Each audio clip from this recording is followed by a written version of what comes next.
At the video wall? Yes. Wow. That's awesome. It's going to be exciting. Yeah.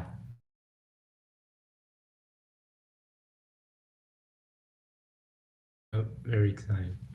Will there be like a team section I can join? Let me check my calendar.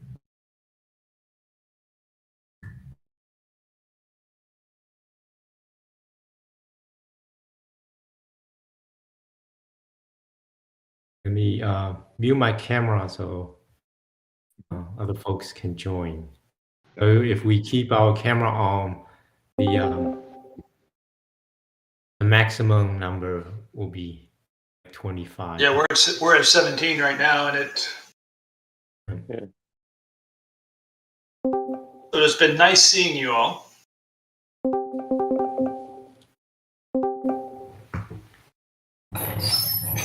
Mm-hmm.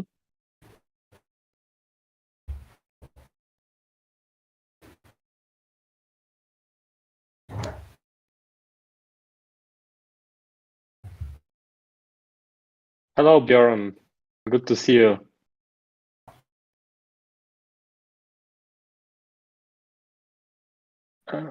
I think you have to unmute. I cannot hear you.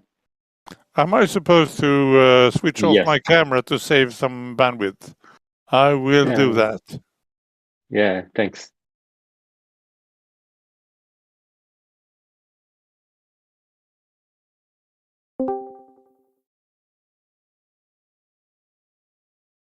Hey, can anybody tell me real quickly where the setting is to blur your background? I asked the same, Mike, but it looks like it. Look at Gear Cog for user settings, and you go down to I think it's called Voice and Video, and that'll pull up a screen. You scroll down a little bit, and there's several video backgrounds. Blur is one of them. Custom that you only get if you have the Nitro version, the paid version.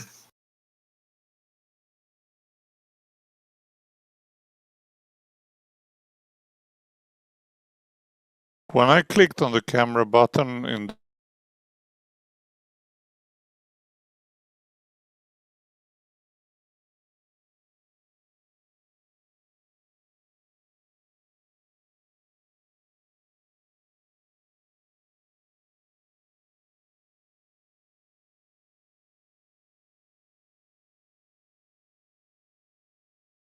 Yeah, I'm going through the web app, and it doesn't look like the web app has that as an option. I think you're limited on the website. Yeah, I think so. That's all. You'll have to put up with my unattractive background, but that's okay. You have to put up with my unattractive face, so that's the way it goes. It's a creative background, Zach.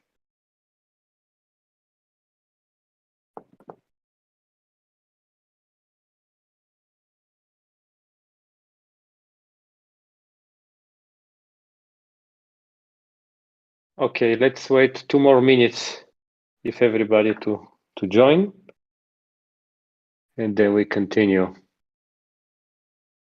according to our plans. So, has anybody looked to see what since we're streaming this on YouTube, how many YouTube participants do we have? Currently, Zach, we have 13, 14 concurrent viewers. Excellent. So I'm assuming that we've got a number of the SIW, the SISO folks tuned in through the YouTube. That's great. Also, some guys from SimSeek and Bullsim, as far as I know, they have to join. Excellent.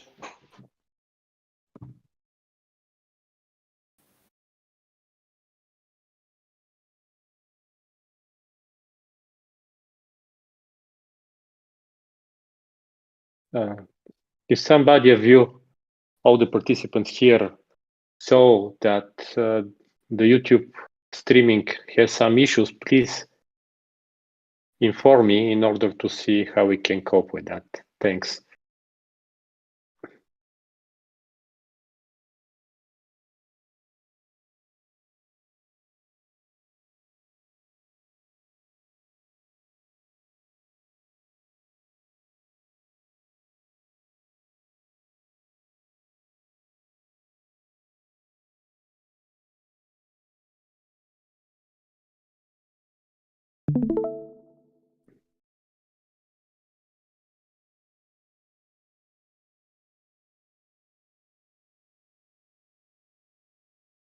Okay, now we can start.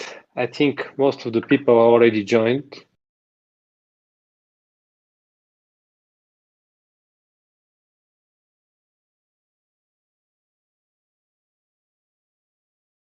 I start sharing my screen. Hope you see it.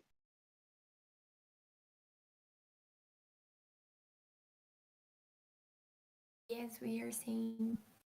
Thanks. Okay, just few introductional words about all the newcomers here and the people that are watching outside the CE Smackdown performance teams. Let's start with the presenting what CE Simulation Exploration Experience Smackdown is. Today's our final event. This is an adventure that we have started 4 months ago. Even the planning has started a few more months before this new year. And now, today we're going to see what the university teams has developed in this project and this great initiative. So most of you know that the mission of ICE Smackdown is just to join various players and from the industry, academia, and universities, also supporting from professional organization in modeling simulation, just to build the capacity and proficiency in the future professionals of this domain. The main purpose of CE is like a distributed simulation challenge. Many universities from various locations has to use various tools in order to join in a distributed way and perform space simulations.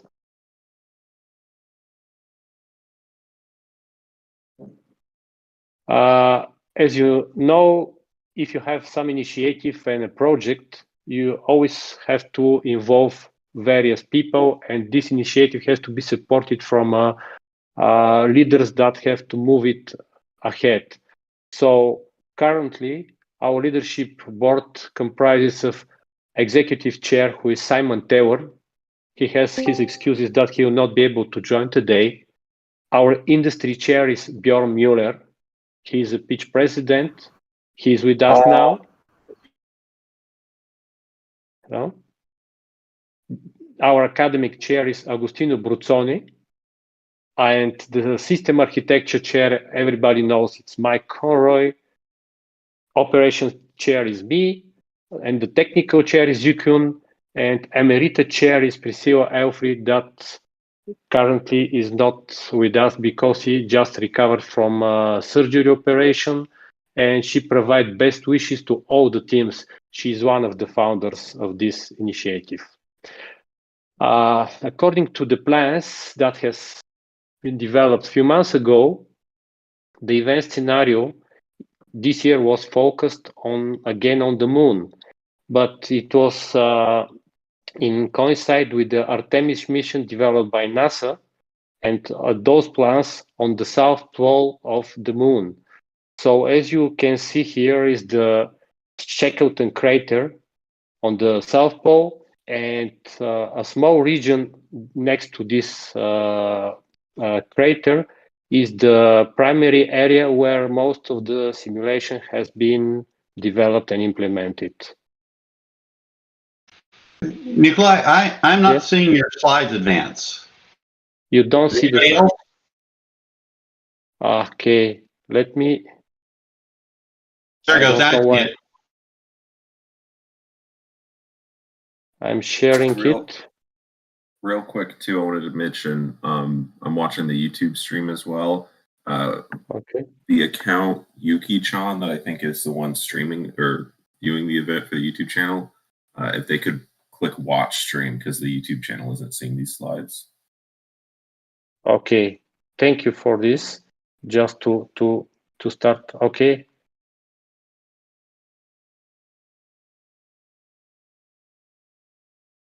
Just a second.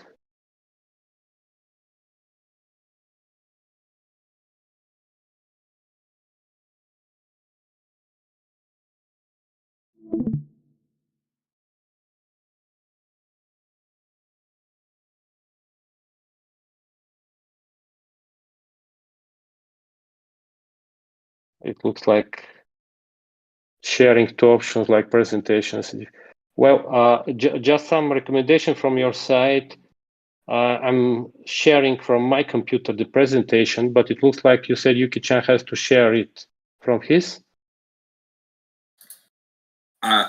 No, I meant more that just that the Yuki-chan account was the one watching for the YouTube thing.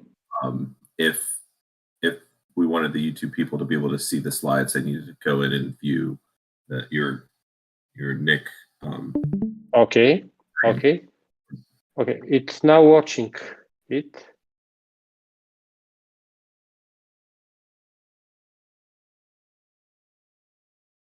Huh.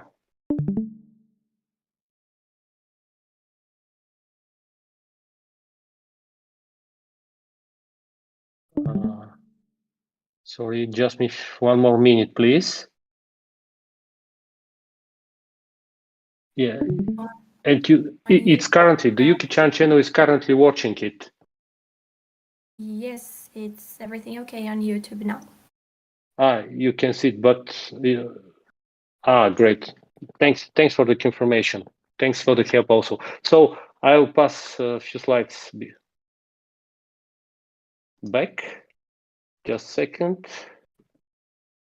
Okay, that was what the Smackdown is, the leadership guys, and now on the event scenario watching. For today, we invited a few keynote speakers and moderators. One of them is Edwin Zacruz, one of the founders of IC Smackdown 12 years ago, as we count back. He's from NASA, Jones Space Center. And Mike Conroy will be also a speaker from Florida Space Institute. You know him like SE system architect, but he's also project manager in Florida Space Institute. Bjorn Mueller is industry chair, but also he's the president of Pitch Technologies. Patrick Rowe, he's a SISO executive director. And these sessions will be supported by Crash Conwin, who is SISO XCOM chair, and you know very well Zukun Lee, who will technically lead the performance of the teams later. This year, we have 8 teams that joined this initiative. These are American University of Beirut, Dobrich High School team, it's not university, Facens team from Brazil, Genoa team from Italy, My Sales team from France, Lille Catholic University also from France, Naval Academy from Bulgaria, and University of Central Florida team. This is a picture from some of the events that we have held each Wednesday during the working meetings. And let me now give the floor to our first keynote speaker, Zach Cruz. Zach, are you ready to join? I am ready to join. You won't be able to see my video because we've got 25 others on there, but that's okay. You don't need to see me. Welcome. I want to welcome everybody to the 2022 Student Simulation Smackdown event. As Nikolai said, this is the 12th annual occurrence of the Simulation Exploration Experience Student Simulation Co-opetition. Note that I use the term co-opetition, not competition, since the teams have to cooperate to succeed even while competing. As Nikolai said, my name is Zach Cruz. I work in the simulation and graphics branch at NASA's Johnson Space Center. There, I work to develop modeling and simulation technologies that will help us return to the moon, travel on to explore Mars, and then venture beyond. Now, I suppose that the reason I've been asked to speak to you all today is because I, along with Priscilla Elfrey and Bill Waite, were instrumental in making the Smackdown a reality. Of course, many others made invaluable contributions through the years, and there's far too many of them for me to list them all out here in the time that I have for the keynote, especially since I know that Mike Conroy is following me, and he's a great speaker, and I want to leave plenty of time for you to listen to Mike. So let me give you a little bit of background on the Smackdown. I first had the idea for the Smackdown at the fall 2009 SISO SIW, or Simulation Interoperability Workshop. The SIW attendees were asked to come up with ideas to expand outreach to students, and particularly university students, on the topics of modeling and simulation, and particularly for distributed simulation. And so they gave us these little yellow sticky notes, and we wrote down our ideas, and we stuck them up on the board. And I placed my idea for a student simulation co-opetition called Smackdown on that sticky board that they had up there. And everybody went and they looked at it and tried to figure out, what were good ideas and not so good. And it so happened that that this idea of a simulation Smackdown or simulation student competition is what everybody wanted to call it, but I still adhere. This is a co-opetition. It caught the attention of Priscilla Elfrey and Bill Waite, and as a result, they became champions for the cause. And to make a very long story short, the first Smackdown was held in the spring of 2011 in Boston, and as a special note here, your technical chair, Zuquan Lee, was one of the students participating in that inaugural event. In fact, he was an intern of mine at Johnson Space Center at that time when we were starting this up. And he and a colleague of his, Ben Cowan, formed up a team that they took to that inaugural event. So Zuquan Lee's got a long history in this. So I'm very much looking forward to hearing Zuquan's presentation in the keynote as we go forward, because I think it'll be very enlightening from a unique perspective. Do a quick sound check, make sure everybody can hear me. Bill? Yep. Okay, good. All right. Yeah. With these things, I've learned you got to check every once in a while, or you just end up talking to yourself. So I'm glad everybody can hear me. So let me talk a little bit about what was happening in those early days of the Smackdown. One was that the SISO community could learn and successfully apply the necessary skills, certainly in the span of one or two, even 2 semesters, to create a successful large-scale distributed simulation, which is what we were proposing to do. And to my great pleasure, the teams proved them wrong. They proved that students could do this, and they've done it repeatedly on this. Another thing that there was some skepticism on is that we chose that we were going to use a space-related theme for simulation, which was a little bit new, not completely, because we've done it in the past, but that wasn't the predominant area where some of these distributed simulation technologies were applied. That we're going to apply it to a relatively new domain. There was concerns that the students couldn't do all that they would need to do for the student, the distributed simulation part of that and the space part of that. And as we brought up, well, that's where teaming comes in and why this is a co-opetition and how we bring these together. And again, the students proved that they could step up to the challenge and make it happen.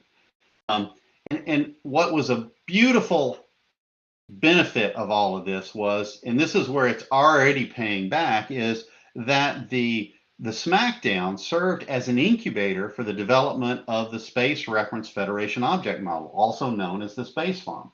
So the Smackdown concept of itself is already beginning to pay dividends, not just in the students that are being brought on, but also in the development and advancement of the discipline itself.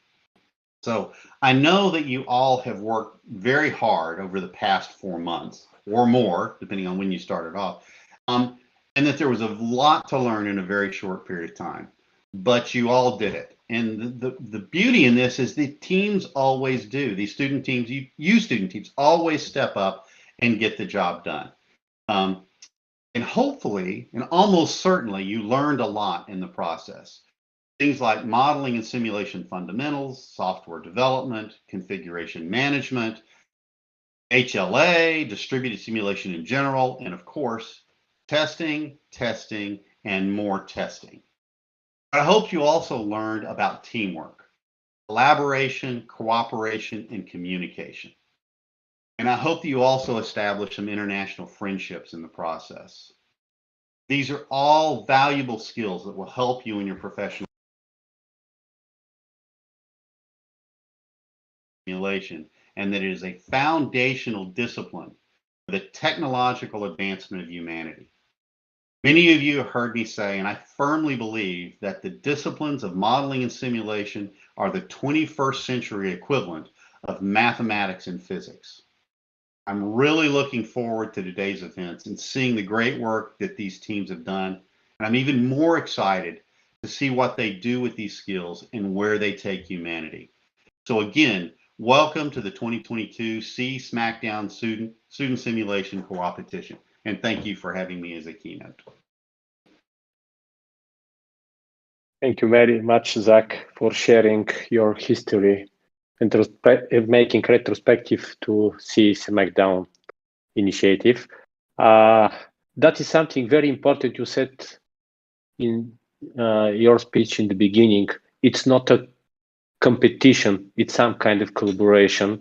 And that is something I always tell to the teams, that it's a collaboration related to mutual communication, mutual activities, and not just competing who will do the best performance or who will do its best model, etc., etc. Because finally we have to reach the moon and stay there with joint cooperation, not just a competition. Although there is some very good benefits for having a competition, but it's another story. Let's now continue with the second keynote speaker. It's Mike Conroy. Mike, please take the floor.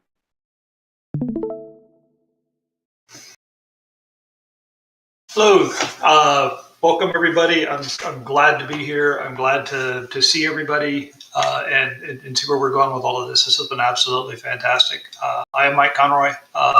Part of one of the early experiences I had was at that event in Boston where I met Zhu Quan for the first time, and the types of things that we were able to go pull together for this. I want to talk a little bit about the last period of years, what's happened, and kind of what's going forward.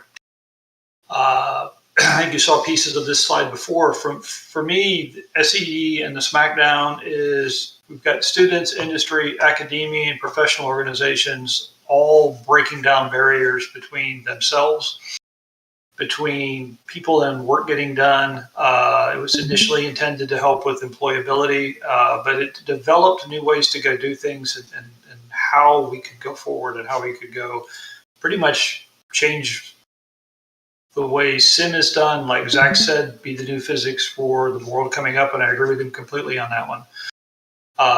Our purpose at the time was to create a college-level modeling and simulation educational opportunities. What it's turned into is this group of people and the projects that you are working on is changing and showing how to change how we solve hard problems on Earth and off Earth. This is fundamental. This is really, really important. And this is really what's going on. This is what y'all are doing. I'm not the only person who thinks that this is important. The people you see on this slide and many, many, many, many more think that way as well. NASA, my institute, the Aegis folks, all of the people that have helped us and supported us and helped us go build this, see this as the same thing and see us going forward and changing the way things happen, changing the way things work. Changing the way hard problems are solved and turning them into something that is actually much more solvable than what people what people believed at the time. This is important. Smackdown looked like, those of you that have been here a while, this is what Smackdown looked like up until last year. We got comfortable. We were on our base. It was a lot further north on the moon than where we are right now. We had students on most of the continents collaborating and cooperating together, solving problems to the moon, moving to the moon. We simulated everything that was out there so that we could go look at it and could go understand it better. We used NASA code, we used industry code, we used the code that the students developed. We created records so that we could understand what was happening and save our simulation so that others could use the data to go display it or analyze it at a later time. There's a lot of talk about STEM education, science, technology, engineering, and math. We also did STEAM education. We had the arts in there. There were incorporating artists and creative folks along those lines into our early design teams fundamentally changed how fast things could be designed. And made it much quicker and much more powerful was what we were doing. We were working on the north end of the Aiken Basin. What Zach said was very true. When we started looking at the process of what we wanted to go do, and the industry did not think the students would be able to go do, did not think y'all would be, your predecessors would be able to go do this amount of work and the time involved. We kind of said, no, we're going to go do it anyway. Industry and the conventional knowledge was wrong. The folks today and over the past decade, you changed that rule. On the NASA side, we had people that said told us we could not do the types of simulations and do the integrated work that we want to do. And I might have been a bit cheeky in my response, but it was along the lines of, well, if y'all can't, I got this group of students that are out there that are doing it, and maybe we should just hire them as opposed to, this group. And that didn't go over exceptionally well, but it was the beginnings of this team, these people, the predecessors you've got and the faculty that have helped us all along, changing the way the world worked and thought about things, because we can go do this, we can go forward. Smackdown looked like what you see right now.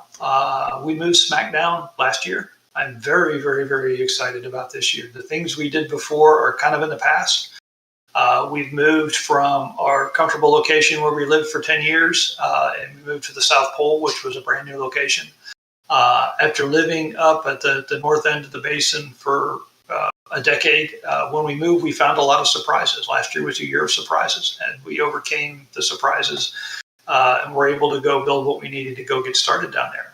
Now we've got students on 5 continents.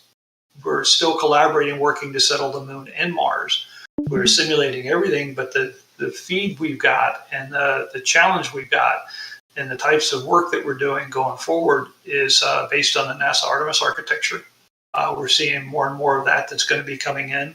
We're getting more and more closely tied to that particular architecture and concept for bases in the moon and Mars. And the other things that are being added to that is other countries around the world are becoming a part of it and integrating the work that they're doing into this architecture. So the work we've got and the types of things that are being demonstrated have got people from multiple countries pulling together, space agencies from multiple countries pulling together to be able to go do this. I'm very excited about what we're doing here going forward into 2020, seeing what we've got this year, and then the types of things that we're going to go add to it in subsequent years as we complete our move to the South Pole, finish finding all of the things that were kind of interesting and a challenge in the simulations that we've been doing for the past decade, and then adding our new capabilities and building the types of things that we want to have when we want to go forward. So I'm really looking forward to this. Thank you very much for a few minutes of your time, and let's go. Thank you, Mike.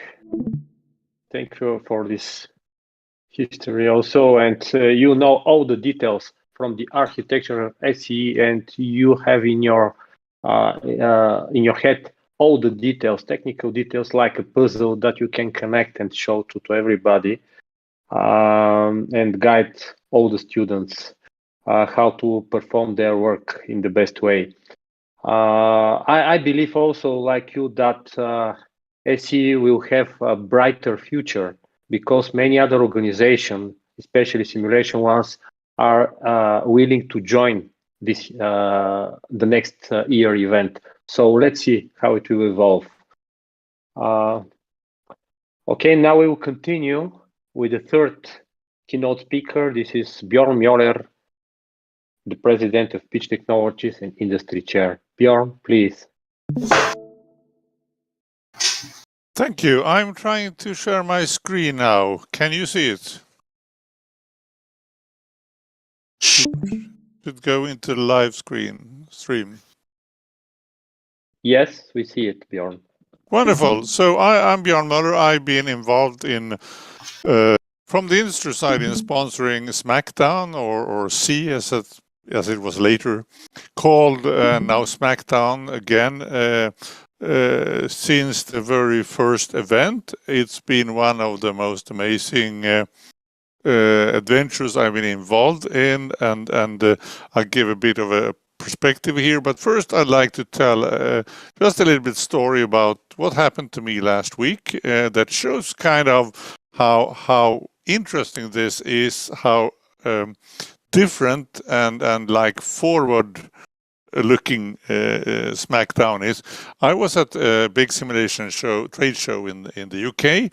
It's called iTech, and I got out of the conference and I needed a lunch, and I went to a random burger place. I sat down. There were basically only one chair available, sharing a table with an old man who was actually a teacher. So we started talking, and he was teaching in the poor areas of London, and we talked about education and international exchange, which he had been involved in.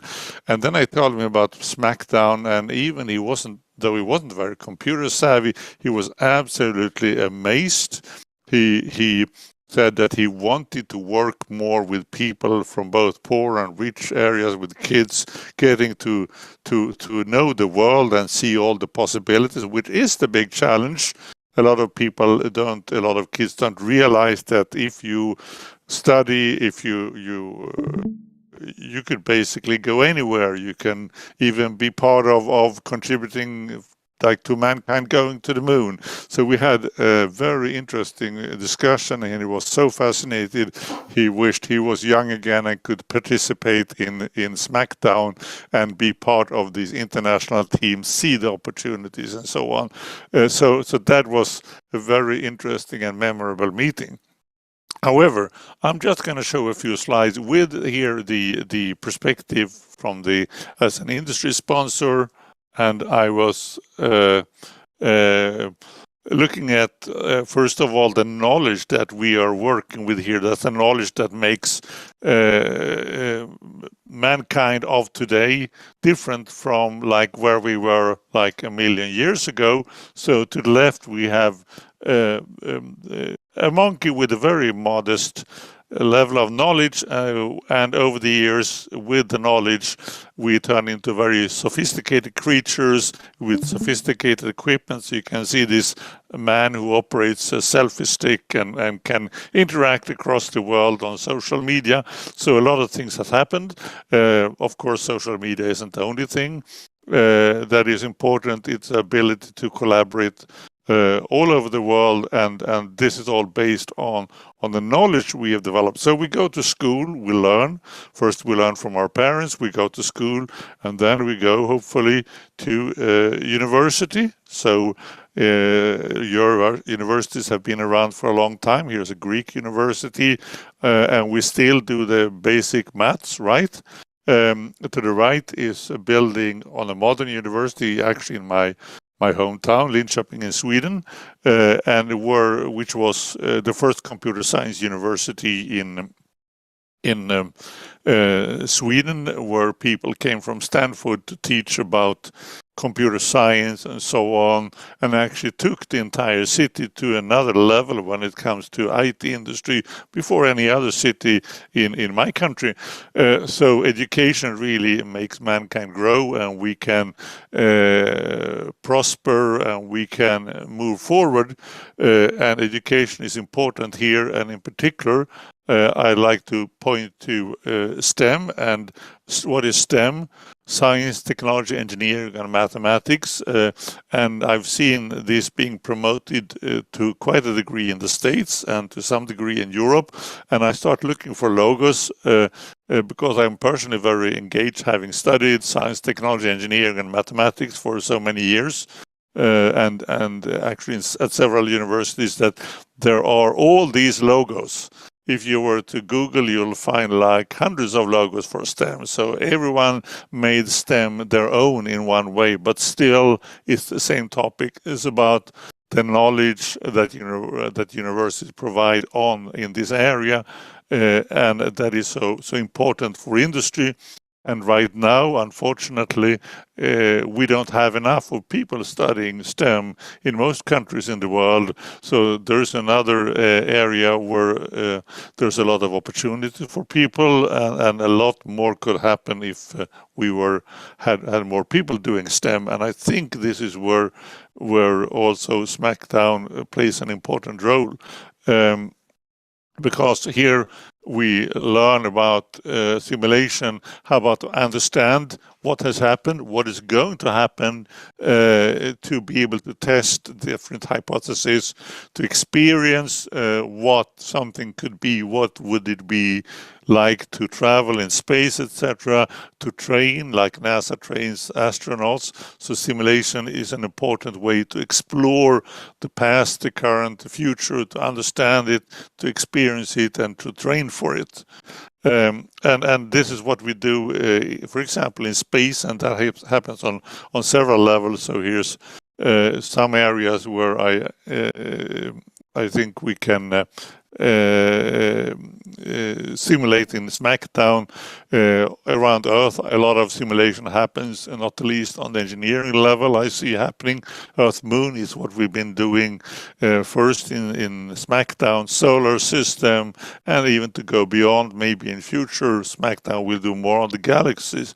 So even more deeper space exploration, and this happens in the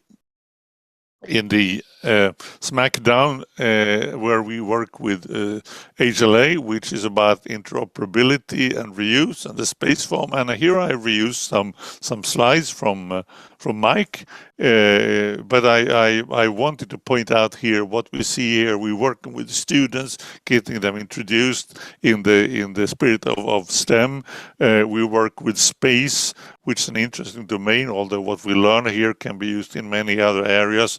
We work with simulation to explore, to test, to evaluate, etc. And not the least, we work in teams, teamwork between different teams and within teams. And we do this in a very international way. And getting back to my role as an industry chair, it is really, these are really important things if you go to the industry side. What we think is interesting here, what we can get out of see, and from the industry perspective, of course, we want to reach out and get all the knowledge and energy and enthusiasm from students who learned all these things, who come to industry and want to try this out. But I also want to point out that there are lots of pieces of this puzzle where we also need to collaborate with researchers who don't move to industry but actually stay in academia, so research and industry. And finally also we have lots of opportunities. There are jobs where people who know simulation and training are highly requested to join our team. So that's an industry perspective, and we want to be we want to be part of Smackdown. We want to contribute. So some things we think where we contribute is software. I think you've been using PHP RTI, maybe some of the other products as well over this process, and we'll see more of that today. We provide knowledge like tutorials, etc., and we provide technical support and knowledge, etc. So we're happy to support C and to be part of this interesting project and work with, and everyone learning from each other. So that is conclude my presentation here. Thank you for listening to me, and I'm really looking forward to today's demonstration. Thank you very much, Bjorn. Just as an interesting fact, I would like to add the following, that Bjorn, together with Zach Cruz, Dan Dexter, Alberto Falcone, Alfredo Garo, and other guys, are the people that are developing the standard space form that the university teams has been using as a foundation during their developments of the federates. You can follow also some articles in the internet, and it will be interesting for you guys to read more about space phones. Thank you, Baron.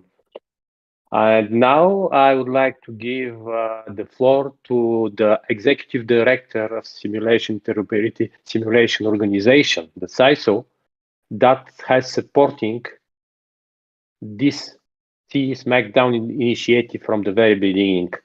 Mr. Patrick Rowe, please join. Thank you, Nikolai. Can you hear me okay? Yes.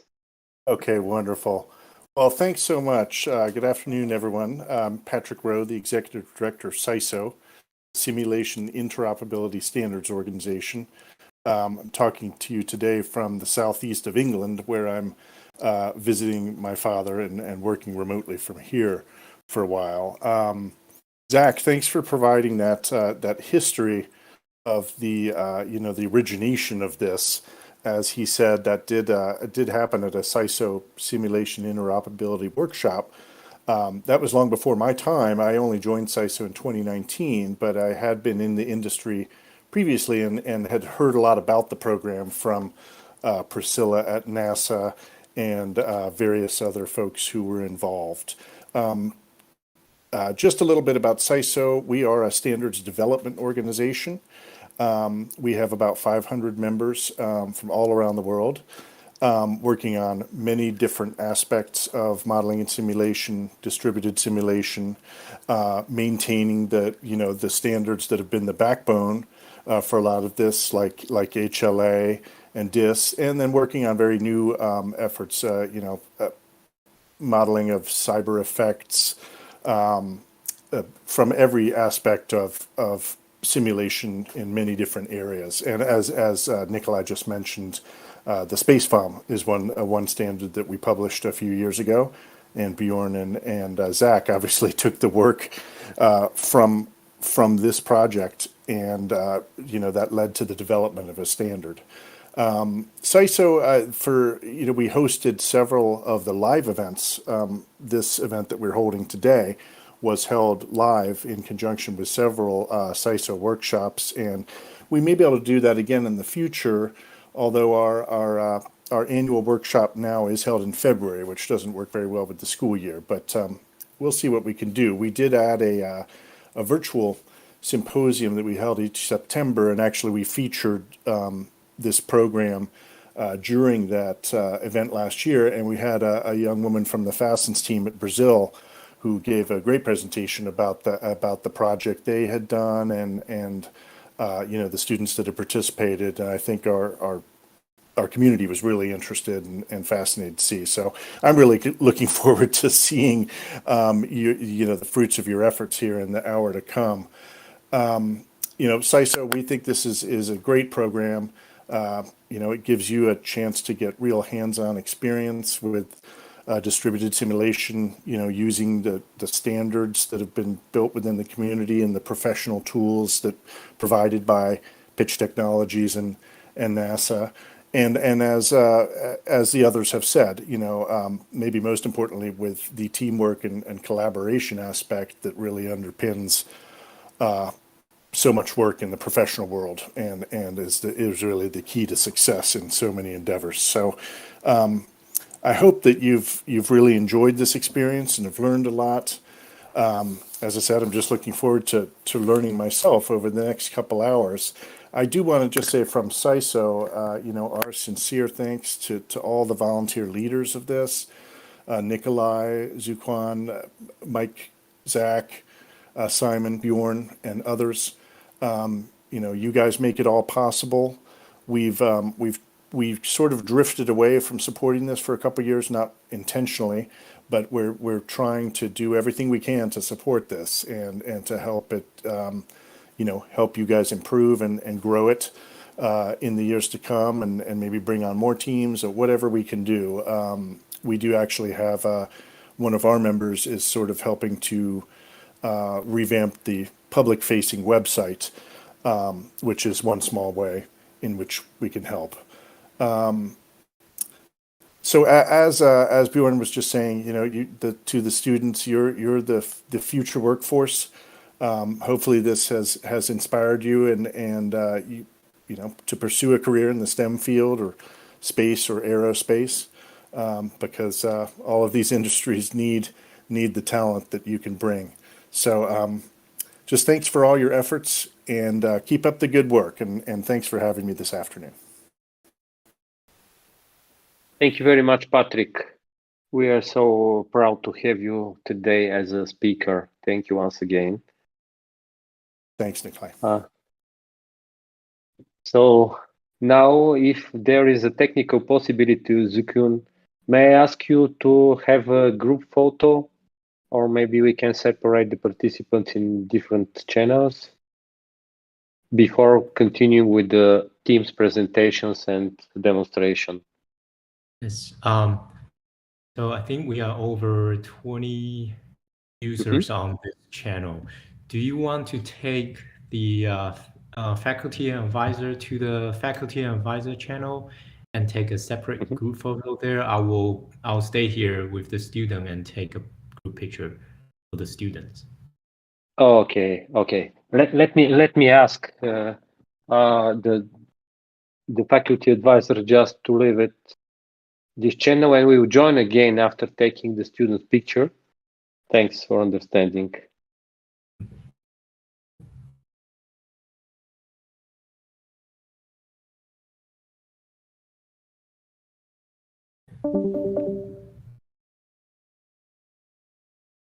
Okay, looks like we are below the limit. So everyone, please turn on your camera.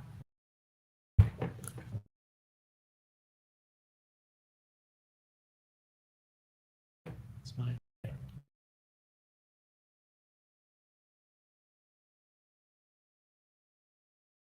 Okay, let's give folks a minute. We still have 7 cameras still rolling.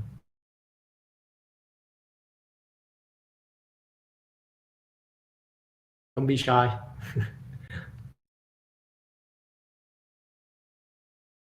Okay. Everyone who turned on their camera have image loaded. So let me.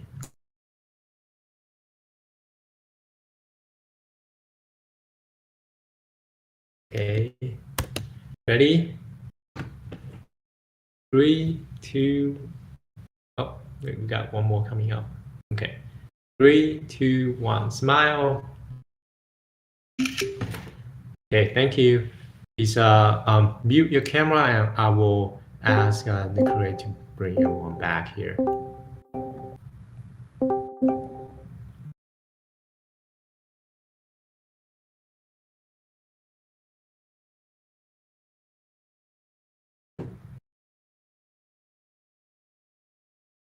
Zikun, have you been able to make the photo?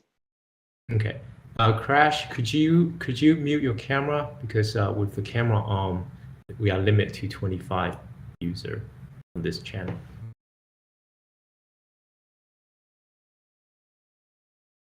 You are muted. Your audio is muted if you're speaking. Okay. Let me go over to the faculty channel and then ask everyone to come back. 1 second.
Okay, I'm back. We are all back.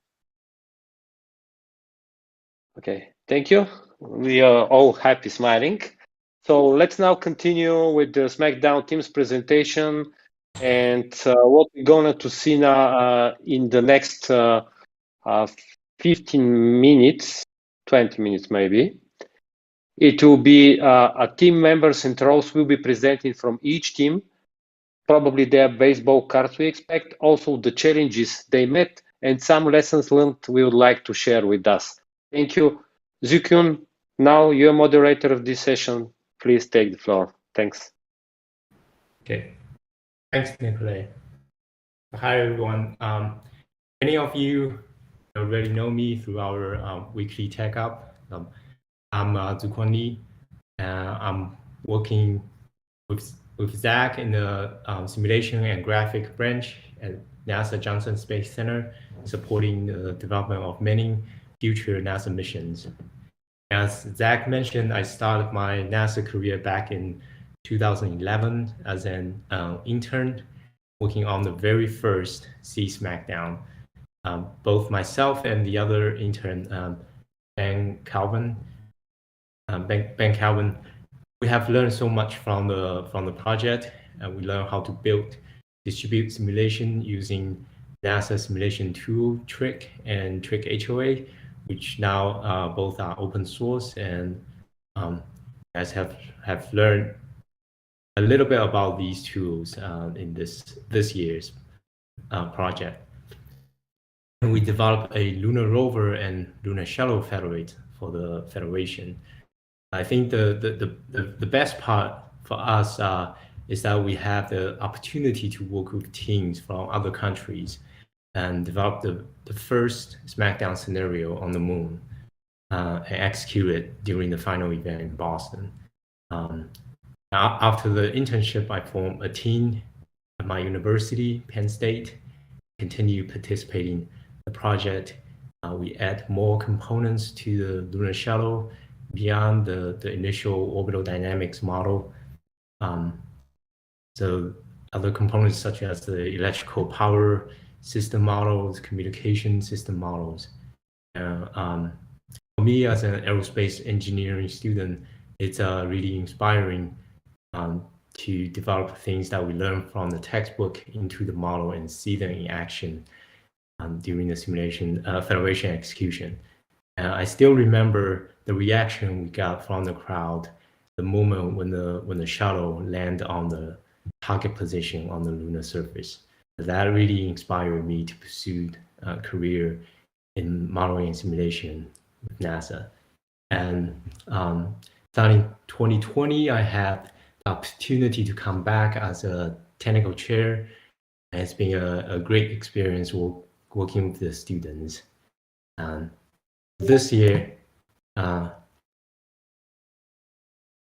for this year's, I continue work with the students and student teams. I want to thank everyone for all the excellent works you guys have done this year. All the teams have overcome many challenges and worked together, and some maybe virtually, to design and develop their model and federates. And this year, we also continue our scenario at Sea Lunar South Pole base. I'm amazed by the students' ability to quickly learn the dispute simulation concept and solve technical challenges, and at the same time collaborate with each other on the development of the Sea 2022 Federation. So without further ado, I'll start going down the list and call each team for their team presentation so we can learn all about the works they have done this year. And let's start with American University in Beirut. Please take the floor. Please.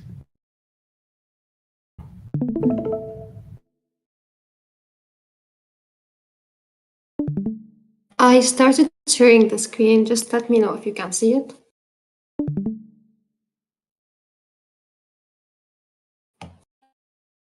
Yes, I can see. So,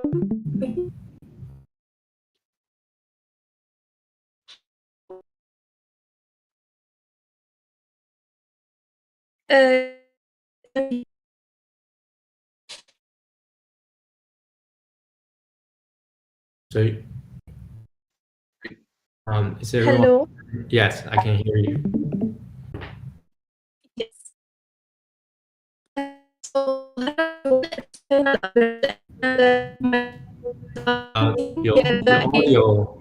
your audio is cutting in and out. It's pretty bad.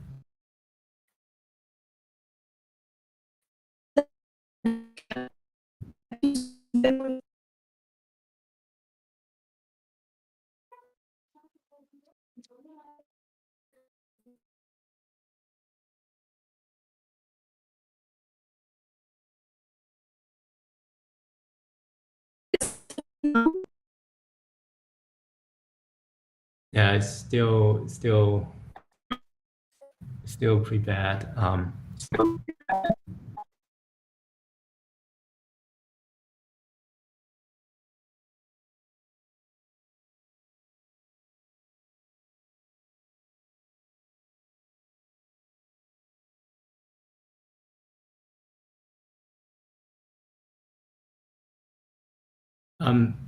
Do you want to take some time and look at the audio issue, and we can come back to your team? I can ask other teams to present first, and we can come back to your team.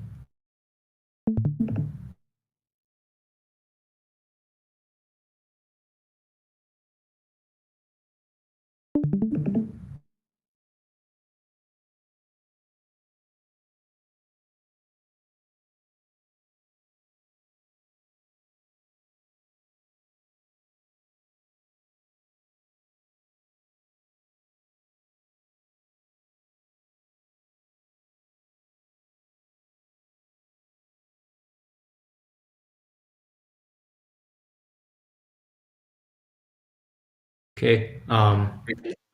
Hello again. Oh yes, it's a lot better. Okay, great. So, hello everyone. Today, my team and I will be presenting the AUB project of season 2, Smackdown, entitled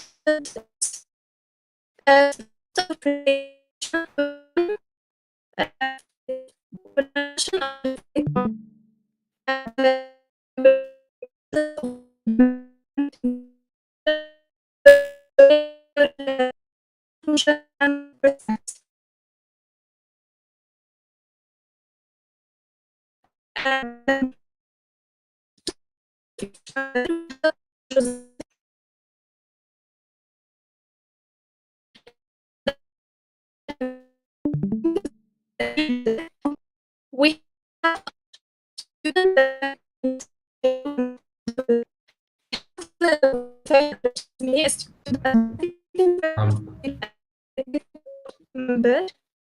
Sorry to interrupt. The thing, the audio, the audio is still bad. I see. Okay. Let's come back to your team. We'll move to the next team, and we'll come back to your team. So meanwhile, we can troubleshoot, see if you can fix the audio. Okay, we'll come back to your team. So your team will present after the University of Central Florida. Okay. Right. So let's have Dobrik High School present first, while American University in Beirut troubleshooting the technical issue. Do you have anyone from Dobrik High School?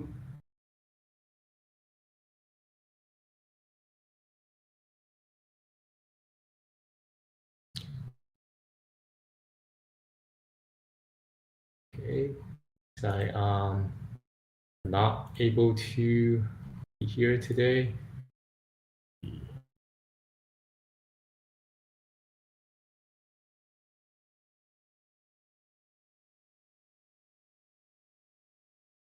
Okay.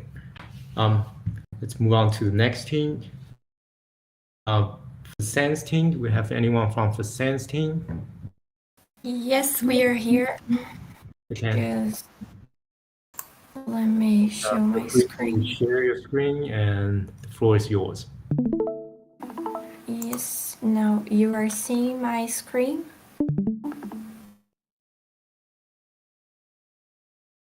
Is everything okay? Yes. Yes. Okay, so good morning, everyone. I'm Pamela, and I'm representing Facens from Brazil. So today we are going to talk about a little about our team goals, our federates, our team, and some challenges that we have faced during the project. So our simulation says a lot about our future vision of the Artemis project.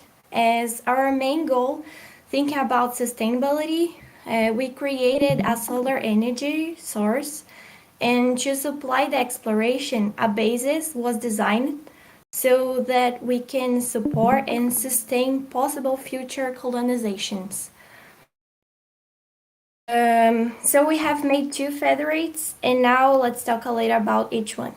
The first of these is our expansion base, known as STEP, which was thought to be an igloo-shaped lunar base, which will always be available as a primordial research point. This base has a direct interactions with the gateway and other versions that will be scattered throughout the lunar soil. The main objective is to manage the exploration soil that where is installed, and also to monitor the expansion of the colony and to study new areas. The base was designed with Blender. Hi everyone, my name is Lon Kleber, and I'm responsible for the modeling of our federates.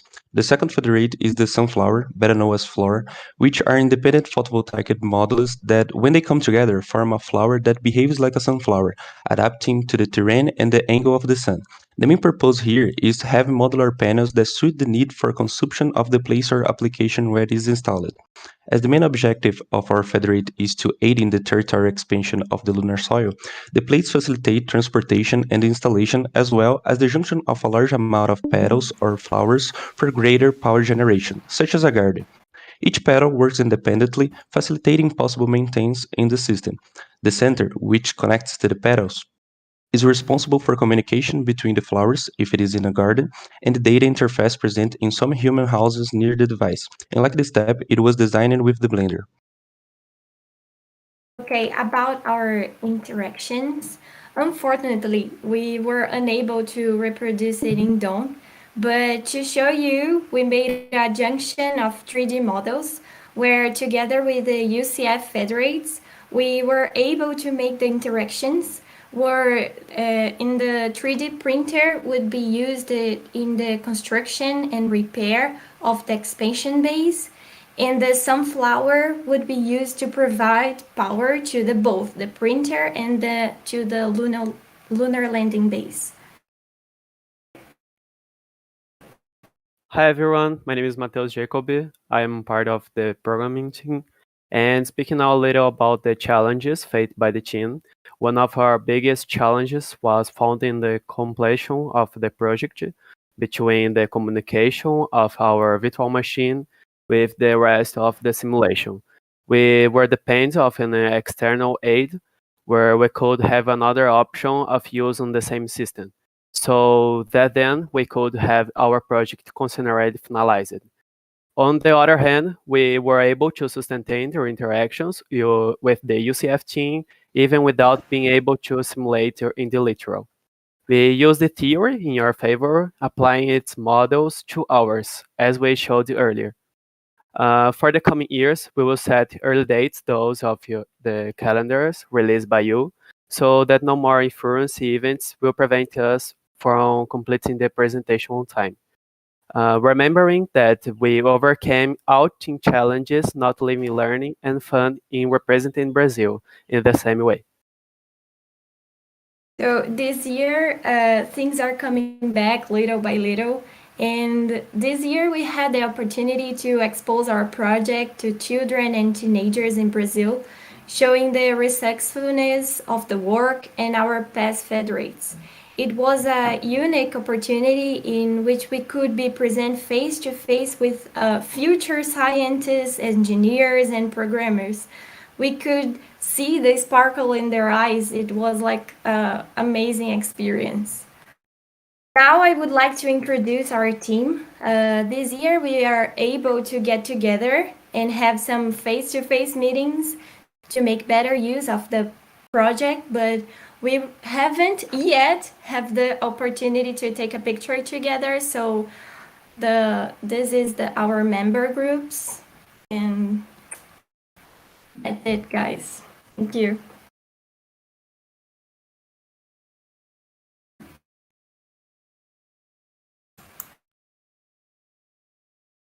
Thank you.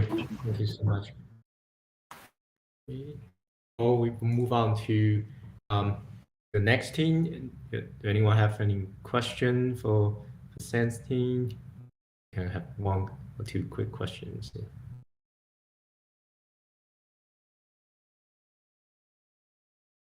Right. Excellent job. Next, we have team from Genoa team. Do we have anyone from Genoa?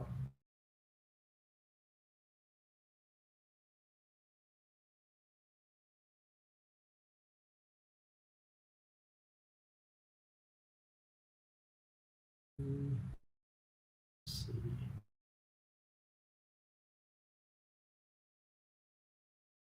Right, let's continue to the next list. In the IMT Mind Alice team, I think many of their team members have already started working, so they were not able to participate today, unfortunately. So we'll move to Leo Catholic University. Oh. Anyone hear me? Yeah, can you hear us? Yes. We'll share the presentation. Just 1 second. Okay. Can you see the presentation now?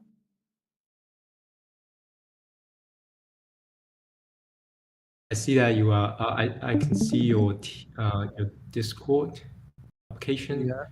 Your presentation.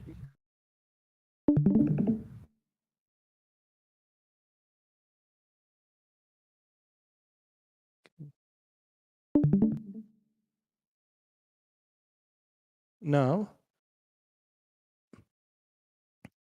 can you see our presentation now? Let me... Yes.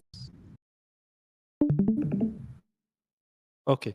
So hello. First, I'm Jalal Postik, Assistant Professor in Computer Science at Lille Catholic University. It's an honor for us to be working with experts from NASA SISO community and specialists in the field of distributed simulation and in the HLA, basically. It was a great opportunity for our master student Hadi and Ahmad to be participating in this amazing project and learn more about distributed simulation challenges and HLA from experts in the field. I'd like to thank them and point out that despite all their obligations and the duties they have to fulfill, they worked a lot on this project. And they have learned a lot from this project. So thank you again. Thank you, everyone. I would like to give them the floor to present their work and explain more about the robot technician they developed. All right. Thank you for the kind words. I'm Hadi Georges. I'm responsible for the 3D modeling part of this project. This is the first project of distributed simulation for me personally. And in fact, I really did learn a lot from it. And right now I'm gonna start by showing you our baseball card. So our model is basically a robot technician. So the role of our model is to assist other robots or federates that are on the virtual moon. And it's equipped with 4 fisheye cameras to have a better vision of the moon. It has a lot of general sensors and a lot of sensors that detects a lot of factors used in our model. We used the HLA interface, the HLA standard, and it was on Java. We used Blender to generate our model. And finally, to visualize our model, we used NASA Dawn 3.1. So basically, we started by doing the design of the robot, if you can see here, and we did all the design of the robot and his way of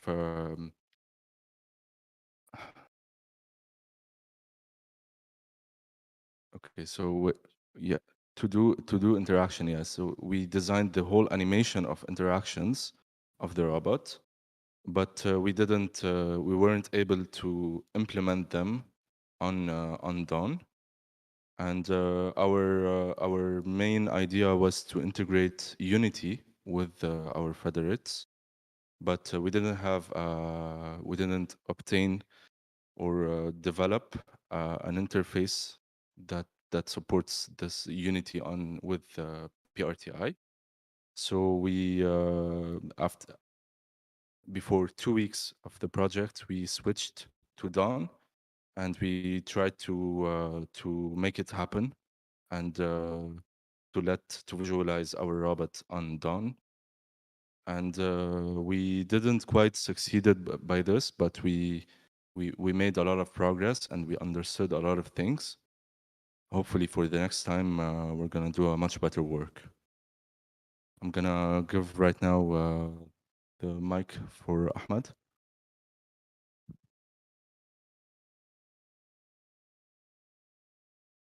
So, hello everyone. My name is Ahmed. I am in charge of the development of the distributed simulation in this project. Firstly, I am honored to participate in this project. So it gives me a lot of valuable knowledge about modeling and simulation and many things. So I want to show you some challenges that we've had when we started this project. So when we started this project, we didn't know anything about the HLA standard. So we didn't know what is federate and federation and what is the RTI. So we started from scratch, and actually we succeeded to understand the concept, and we have succeeded to build our federate. And also, actually, we did not estimate correctly the project's task. So on the time we didn't fix the enough time to do all the job. So as Hadi just have mentioned, so we were not able to connect our model on the HLA, on the RTI, central RTI, to visualize this our model.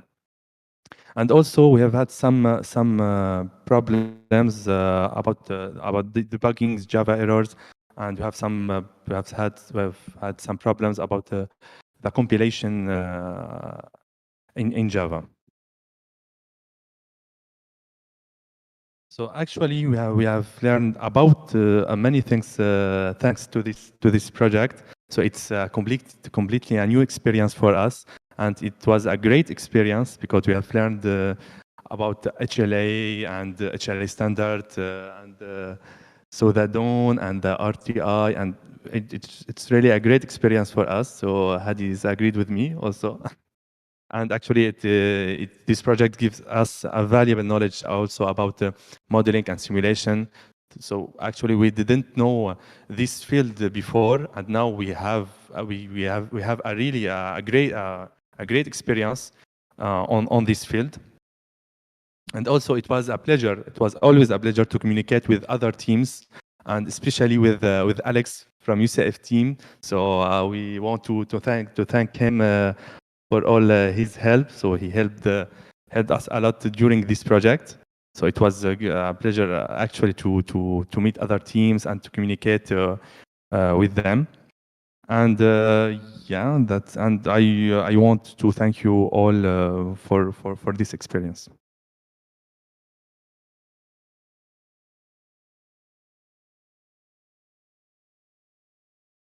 Thank you very much for listening. Thank you.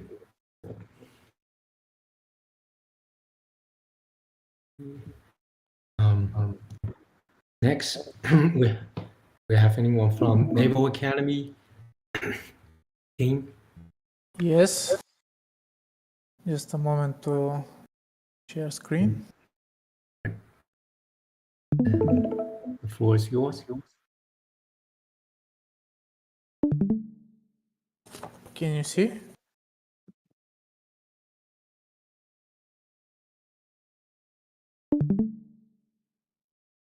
I shared the presentation. It's okay? Yes, we see it. Okay, thank you.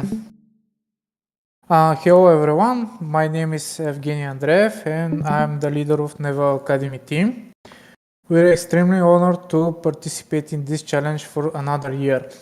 This year we will present to you our project Autoloon. Our team consists of researchers who search for the information needed to scientifically justify the simulation, designers who create our visual concepts, then create the 3D models using Blender and SketchUp. And to combine the ideas of researchers and the visual concepts of the designers, the programmers create a program in Java programming language, then put the 3D models into the DOM environment. Last year, we demonstrated our orbit lunar station and built DOM with the landing pad, shuttle, and rocket going to and back from the lunar station. The Naval Academy team, inspired by Artemis missions and goals, created Autoloon project. The mission of Autoloon's research facility is to explore the history of the moon. This includes the moon's geological history, chemical and astronomical compatibility. The research will be carried out using two scientific research modules, a rover and a radio telescope. Our research facility consists of first build dome. This is the main place where the astronauts will live. A radio telescope, it will be part of the static research facility and will be designed to study in great details astronomical objects. Second, the command center. From there, the control of the radio telescope and other functions of the base will be carried out. There will be remote access to the two modules and the rover. Radio communication with the other bases on the moon and the Earth will be done from this same location. Third, solar panels. This will be the main power source for the base and its needs. Fourth, the landing pads designed for the two models that will take off and land there. Fifth, the radio communication tower. Its purpose is to carry out the communication between all lunar and Earth objects. Our ideas for here. We have modules that is shown in the picture. The unique about these models is their mobility. They have 3 engines each, combined with low lunar gravity. This makes their movement easier and less dependent on the amount of fuel. The first module will perform a radio studies of the Sun and other astronomical objects. The second module will aim to study the lunar regolith, also to study the map, the mineral compositions and structure of the lunar surface. The modules are crew controlled, but also have remote control compatibility. This is our rover. It's designed to conduct early scientific research in specially selected lunar regions. It's fully remote controlled.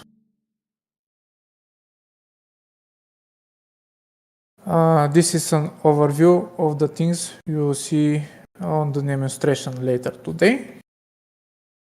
What we achieved, we learned many new things, challenge ourselves to create new 3D models and create simulation in DOM. We add innovation to the simulation with quaternion formula that we never used before. And we are currently writing our fourth paper about the simulations in DOM and working with pitch. Our team, Assistant Professor Vesel Karadeva, Assistant Professor Maria Nikolova, myself, Evgeny Andreev, programmer David Makarov, researchers Dimitar Dimitrov and Arsen Asenov, 3D designers Anton Atanasov and Helen Ahmed, and designer Dimitar Dimitrov. And also designer Dortea Borisova.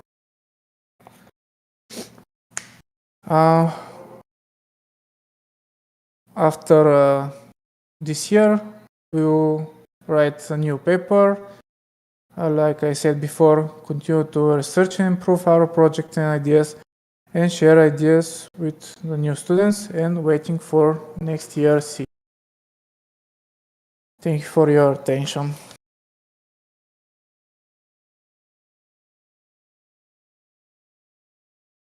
Thank you very much.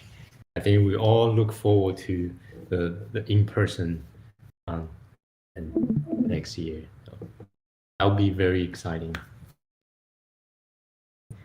Next up, have University of Central Florida team. Excuse me.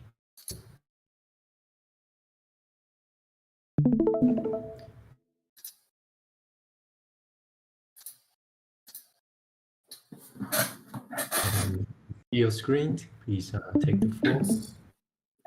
Awesome. Hey everyone, we're the University of Central Florida team. We're honored to be participating this year. Real quick to just kind of introduce ourselves.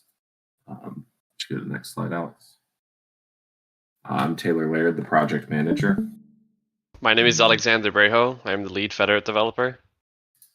I am Jacob Betts. I was the lead of object design and 3D modeling. Hi everyone, I'm Anthony, and I helped with the 3D models and creating the registration site. Hello, my name is Pongpatrasri Bupapong. I am a lead infrastructure. So let's talk about the items we're contributing this year. Firstly, our team came up with a concept for the 3D printer where we utilize its idle time to print and stockpile structural components that can be joined together to form more complicated structures and objects. We can go to the model now, and here's our model. And we will be housing this printer on the UCF Lunar Landing Base, which we can go to the next slide, which we have constructed with a berm to redirect the ejecta from rocket plumes into the air and away from our essential equipment and structures. And here's how that looks. Along with simulating the printer, we will also be simulating the structural components, which are modeled after their inspiration Connects pieces. As mentioned before, these components are printed and stockpiled during what would otherwise be the printer's idle time between jobs. These components can be joined together to form frames for vehicles and equipment, or to form complete structures like buildings and outposts. And the final model, again, takes inspiration from Connects. To demonstrate the various forms that our structural components can take, we've also built these tower components. These tower components consist of ring pieces that can be stacked until the tower reaches the desired height, and a cap that is placed on the top and designed to hold equipment. The idea to implement our components concept to form towers came from Nathan Gelino, who heads the team responsible for the printer at NASA. We were able to have a collaborative meeting with Nathan where we brainstormed ways to apply our concept. And here's the final model, where you can see a selection of various heights of towers. And the final object that we'll be simulating in the event is the RASA robot, which interacts with our 3D printer, mining and delivering the regolith that we use to print our objects.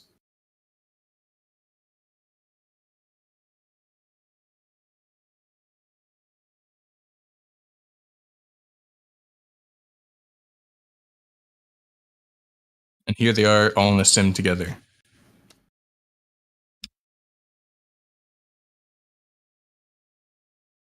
So this is a STEM day where kids, middle school and high school kids, come to UCF, and we wanted to inspire some bright minds. So these are a group photo of us together and us on the lower left running the simulation, which we will show in the demonstration shortly.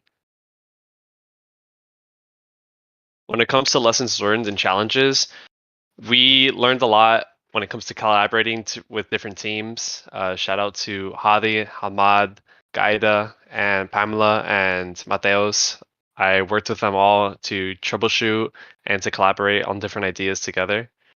We learned a lot about the importance of code formatting and documentation for future iterations. A lot of the time was looking at previous years' repositories and breaking down what their thought process was without them being in person.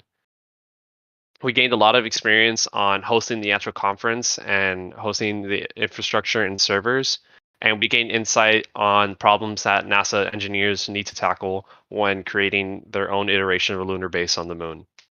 We also started with a clean slate with high-level architecture and any sort of simulation software. This is a new experience for all of us, and we were very happy to show you what we have.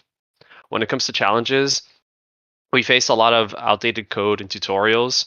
Our first our first designs and our first tutorials that we first got our hands on were from around 2015 and 2018, and they didn't translate well when it came to running our federates, which were came from 2021.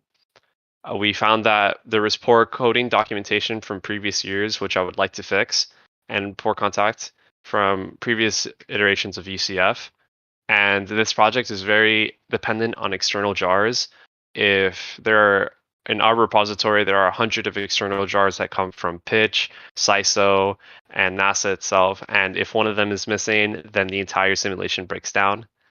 So it's very important to get your hands on everything before you start testing.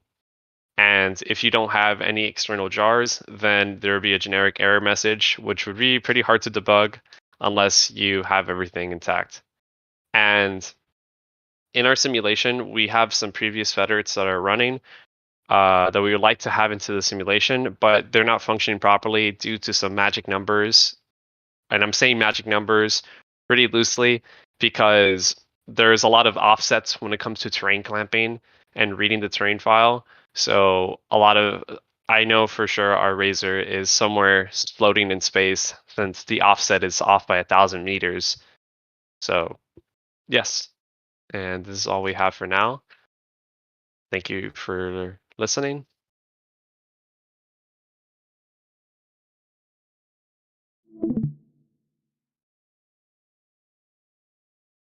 Sorry, I was trying to find my mouse cursor. Thank you. Thank you very much. It's very good work. Let's circle back to American University in Beirut. You guys ready?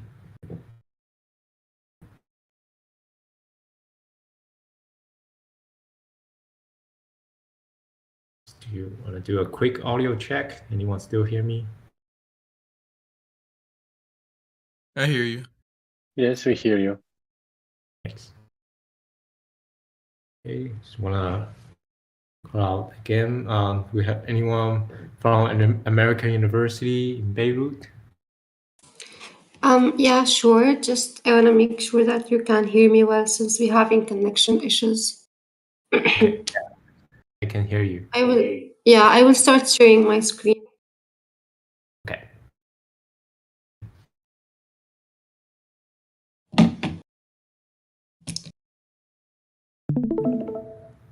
Let me.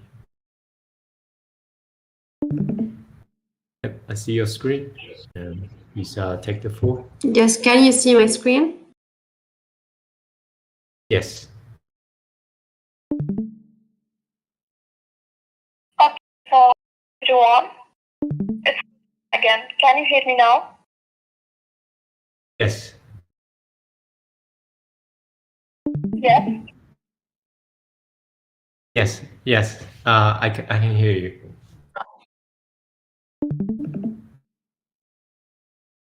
Okay, great. So, just let me know if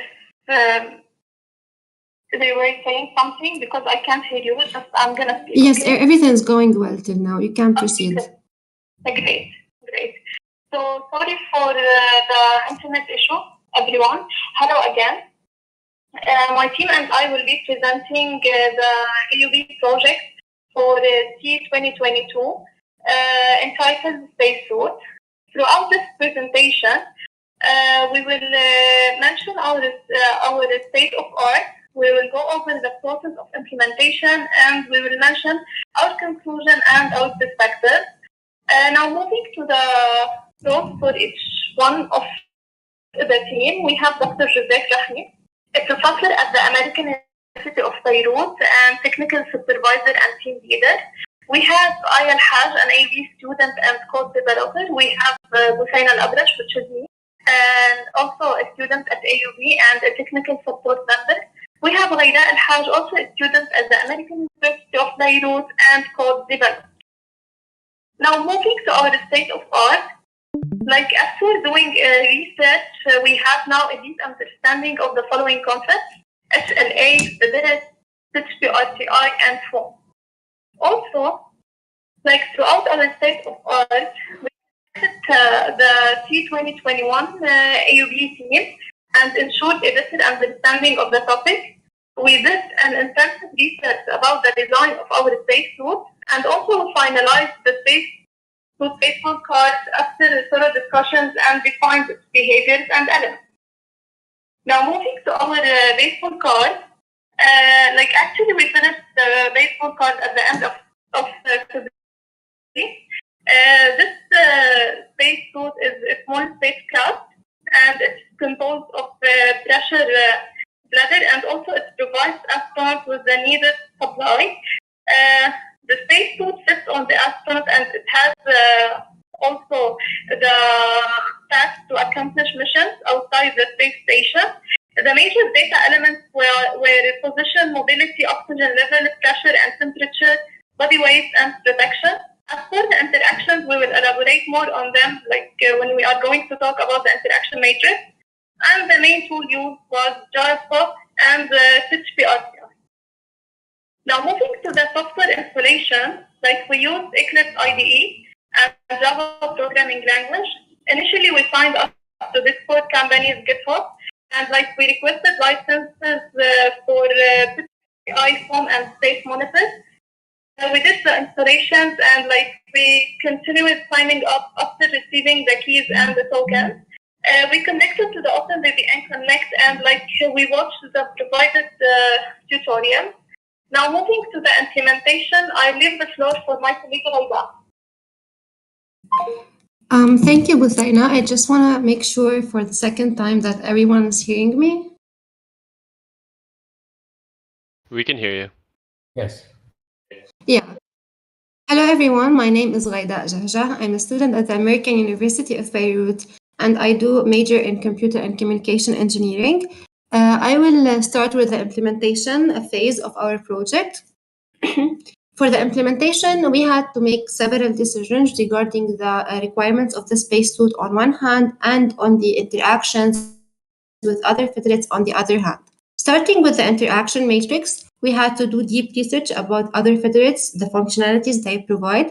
Then we discussed within the team the possible interactions that we might have. We had several meetings with many team members to see what they think about the suggested interactions. Accordingly, we were able to come with our interaction matrix as seen in this slide. It contains interactions with three teams, UCF, Hill Catholic University, and Clayton's team. Moving on to the methodology that we followed, we started with a sample that was given to us of the Lunar rover. Unfortunately, the one that we were using was outdated and we faced a lot of problems coping with it. But we tried to understand the code given and we started organizing the libraries needed for the implementation. As Buthaina have mentioned, we used Java using Eclipse IDE. And in order to declare our variables and define our methods, we had to decide on the requirements. What is required from this spacesuit? What should it do? So as seen in this slide, they are pretty detailed, but I'm going to go briefly over the main important ones, the ones that we focused on mostly. So of course, the spacesuit should supply the astronaut with oxygen and it has a built-in battery for power supply. It should also ensure protection and it has a waste disposal and also it contains convenient temperature and pressure levels. The most important points that we focused on are the oxygen and the battery. We decided on that the system should send a message to other federates to recharge oxygen or battery cycle in case of low levels. And it will send this message along with an emergency boolean to indicate the level of priority this message is having in order to receive attention. After that, we decided on the variables and the methods to be implemented, as seen in this slide. And next, we have two screenshots of the source code that we worked on. And we have this design of the 3D model that we planned on having. But unfortunately, we had so many issues regarding the license of NASA Dawn. And we don't have that much familiarity with Unity, so we're not able to develop a 3D model for this year. And hopefully, we will be working on it for the next year. And however, we decided on all these methods and variables. We were not able to implement all of them due to some challenges that my friend Aya will elaborate more in the next couple of slides. Thank you so much. And it was such a great opportunity for me and for my team to join you this year. Okay, Aya, you can go ahead. The floor is yours. Hi, everyone. Can you hear me?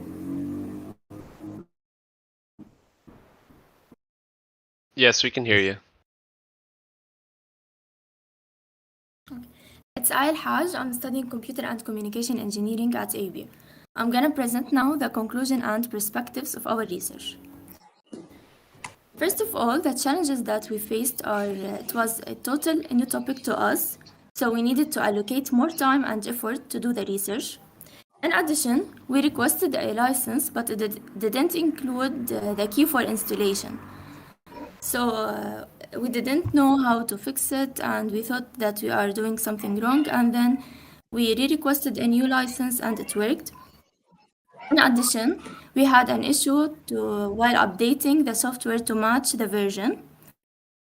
And moreover, the sample that we were using, the Lunar rover sample, was an old version. So we start working on it and editing, and then we discovered that it will not connect to the global RTI. And then we get an updated sample and it worked.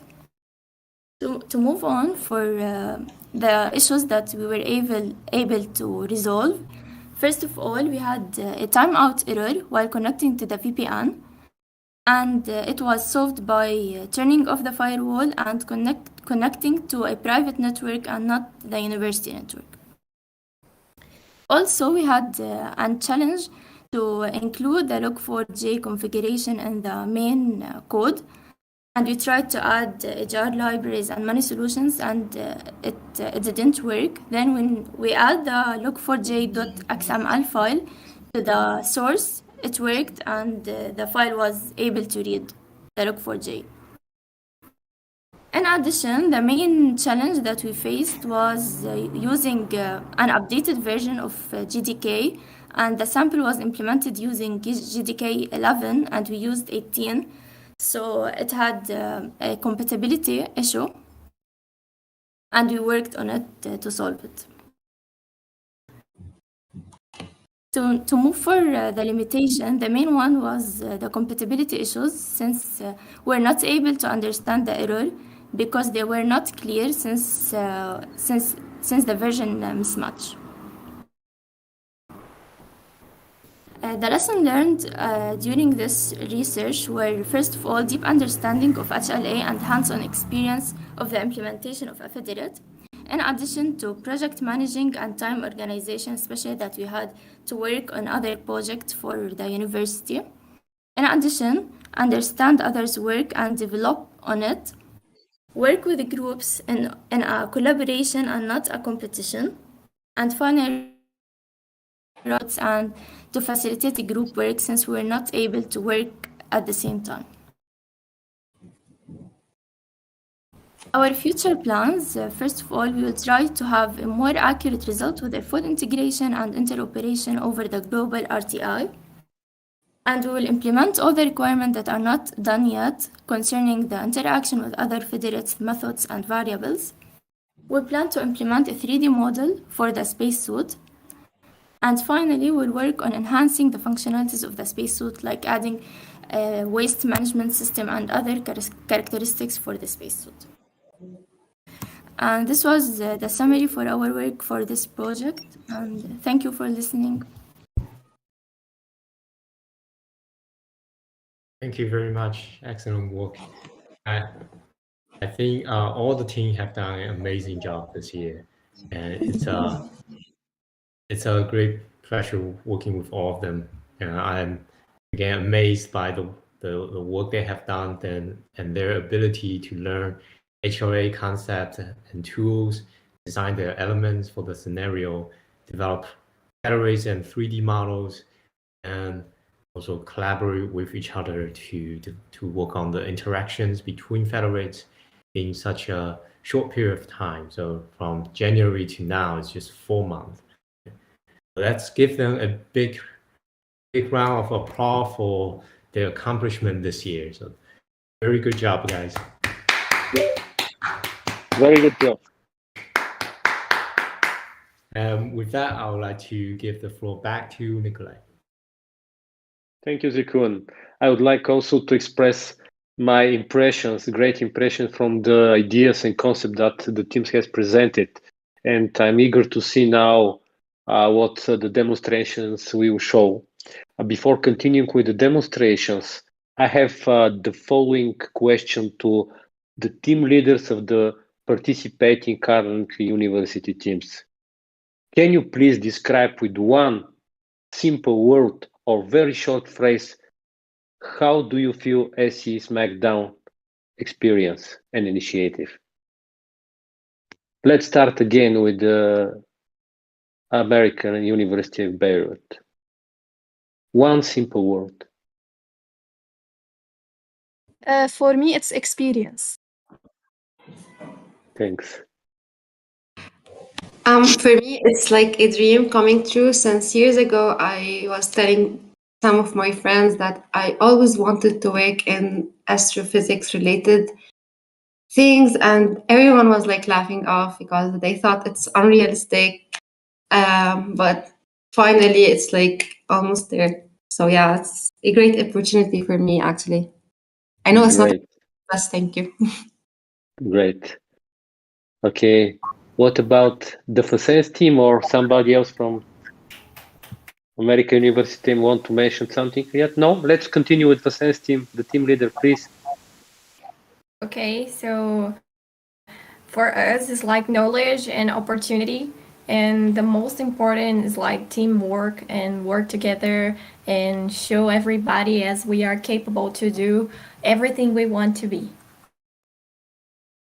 Thank you. Thank you, Pamela. Is there anybody from Genoa team already joined? No. Okay. Mainzales team, the team leader or somebody from Manizales?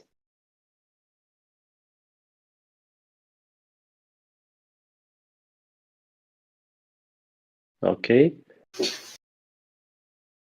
Yes? No, cannot. What about the team leader? Can you say a few words from the Lviv Catholic University team, please? How do Yes. you feel? Yeah, can you hear me? Yes.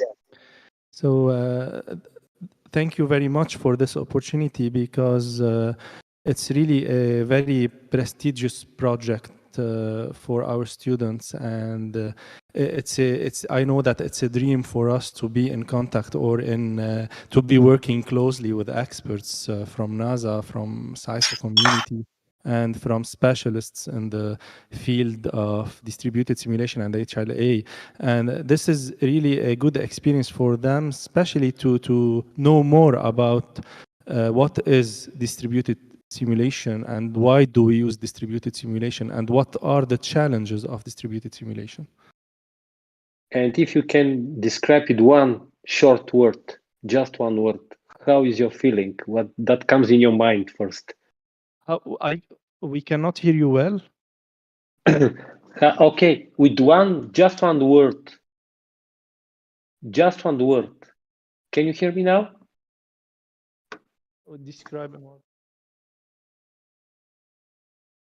Can you hear me? Okay, if it's okay, now I can hear you. So if it's so difficult for you, with one word, just to say, how do you feel this experience you gained? How was this event? It's a dream coming true. Okay, thanks a lot. Now, Naval Academy team, please, one word or one phrase. Can you hear me? Yes.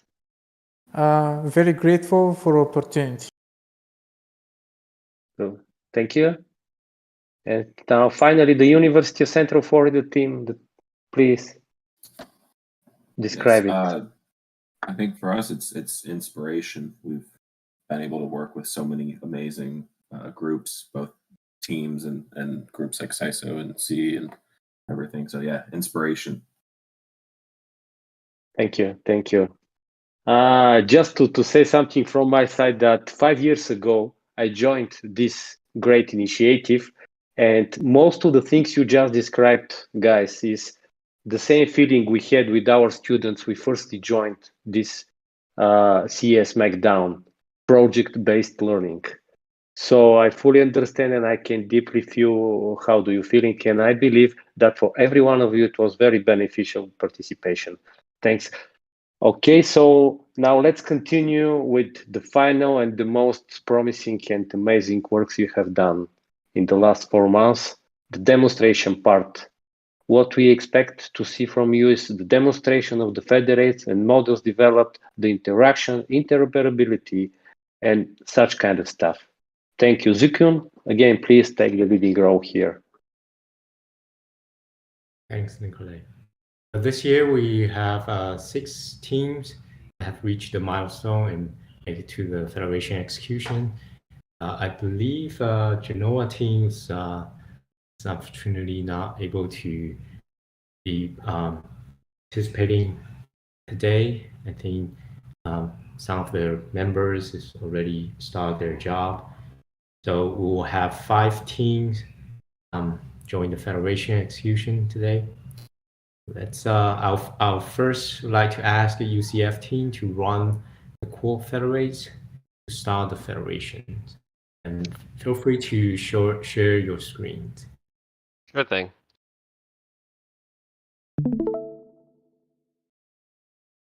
Thanks.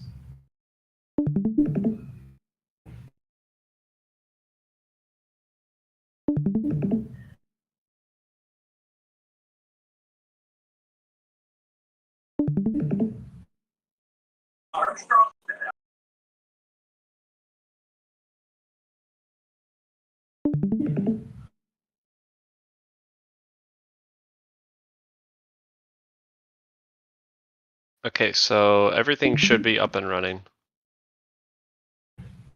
Okay,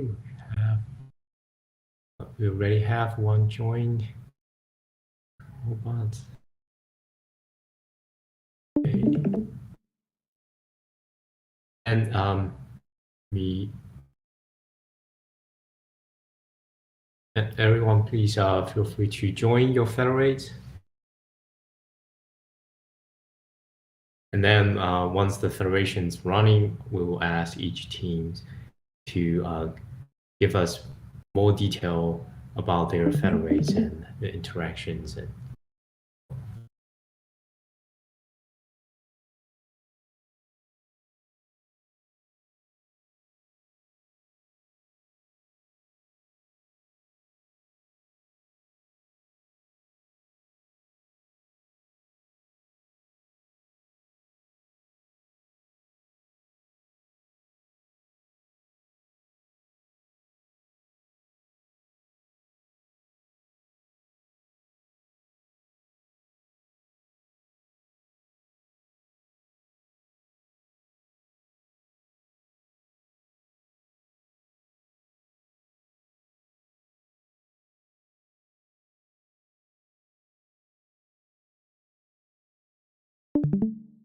We need to mute.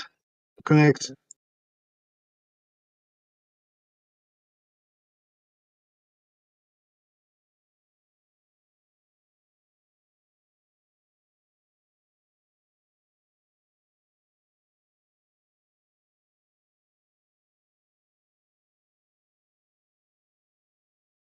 sorry, Dimitar, are you saying something?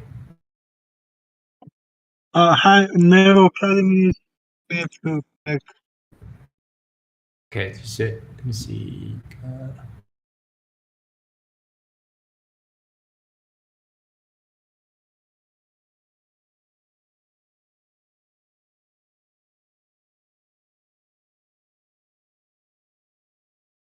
You say you're trying to connect?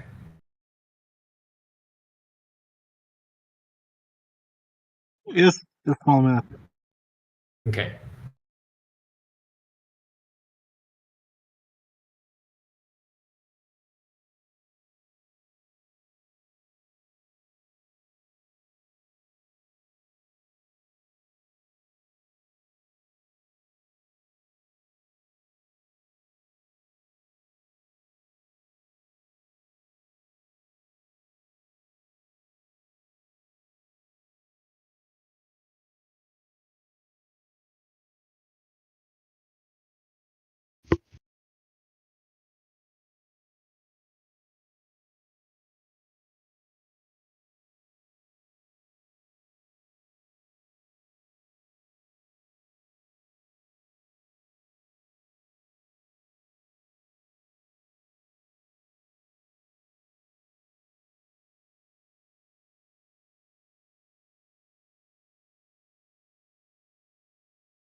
We will continue waiting on the federates from Naval Academy.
Alex, could you go to the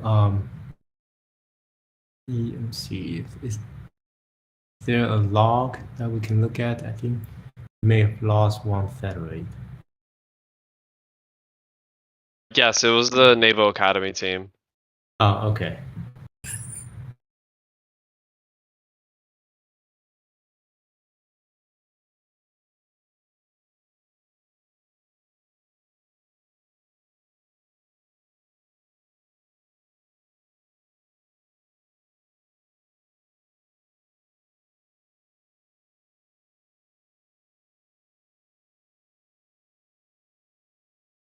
Yeah, I think they're connecting now. Like, I guess 16 federates. I'm waiting for the demonstration for. We have one more federate to connect, but I'm waiting for the demonstration to show it off. Our federate disconnected for a while. I just wanted to check if it's showing because I cannot see the screen clearly. Yes, it's showing the Okay, AUV thank you. spacesuit. Yes, thank No you. problem.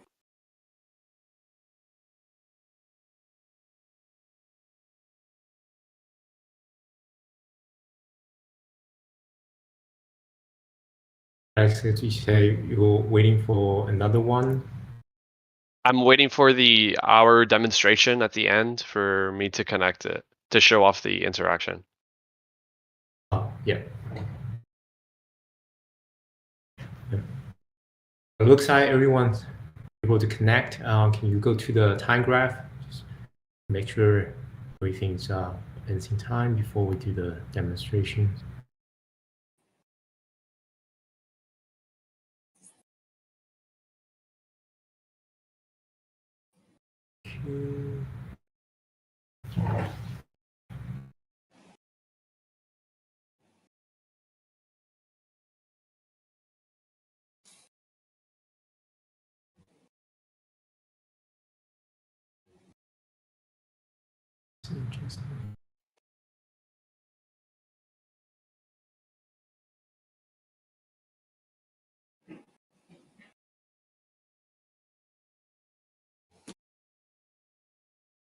You see the time cycle updates. Let me see if there's any errors. Sense team's time cycle is it's not updating.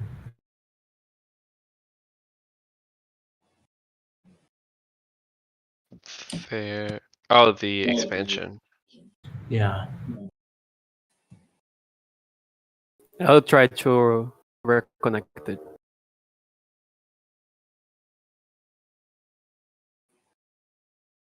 Okay.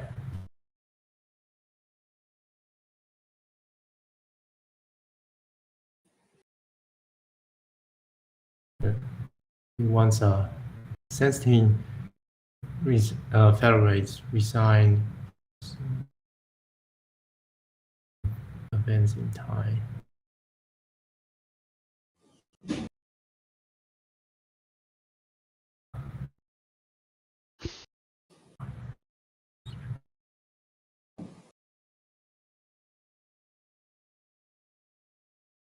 It's not advancing time. Yeah, it's not advancing time. Okay. Other federates, it's time cycle is updated. Yes.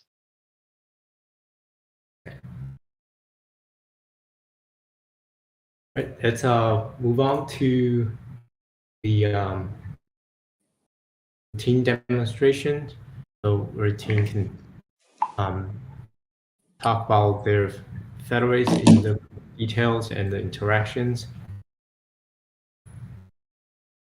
So also, I just want to please double check your federate, see if it's running properly. You know, we have one federate is not advancing time, so I just want to make sure it is not affecting your federates for your demonstration. If it does affect, we will have to resign the percent expand expansion. But if it's not, let's keep it like that for a while and continue the demonstration. Okay. At first, we have American University in Beirut team. Yes, can you hear me properly? Yes. Yeah, okay.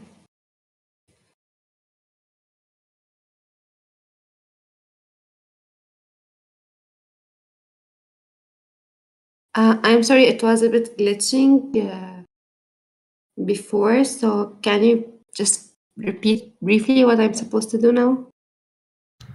So I was just saying that before your demonstration, can you check if your federate is running okay?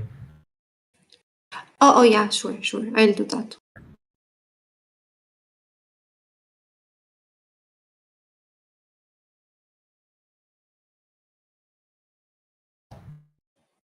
Yes, everything seems going well till the moment. Okay. Please feel free to share your screen if you need to share, and feel free to take the floor. Thanks. I'll stop sharing my screen. Sounds good.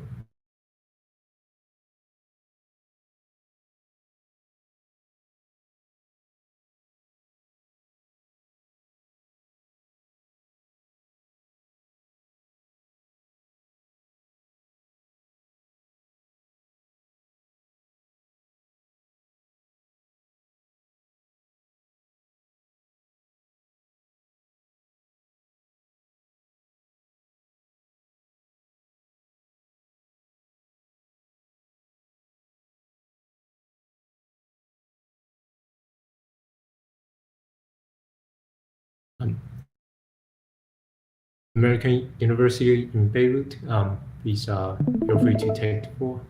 Okay. Yes. I'm sorry, we're having some connection issues. It's taking a bit of time. So yeah, I started sharing my screen. Can you see it? Yes. Yeah, as you can see, the code is running properly in here.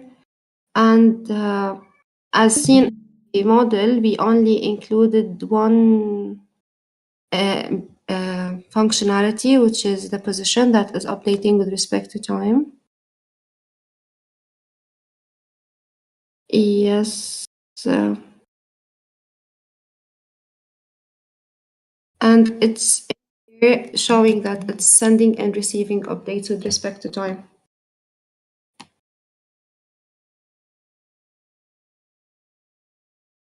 Okay. Is there any interactions that is pending?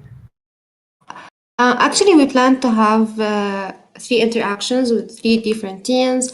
However, due to the compatibility issues, we spent so much time just resolving the errors. So unfortunately, we couldn't have enough time to have interactions implemented in code. Okay, no problem. I know this is first year you guys say get the federate Yes. running, right? So this is very good progress. Yeah, thank you. Next year, you'll be able to show us some interactions. I'm sharing screen. Just a second.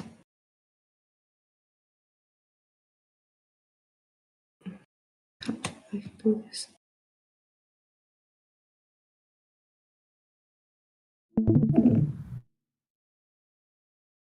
Okay, thank you. Next, let's move on to the Sense team.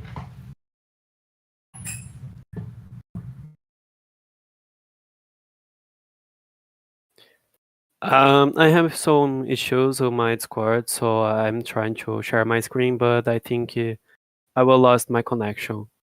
Let me try. Okay. Do you want us to circle back to your team? Or we can ask other team to go first, and we'll come back to the team.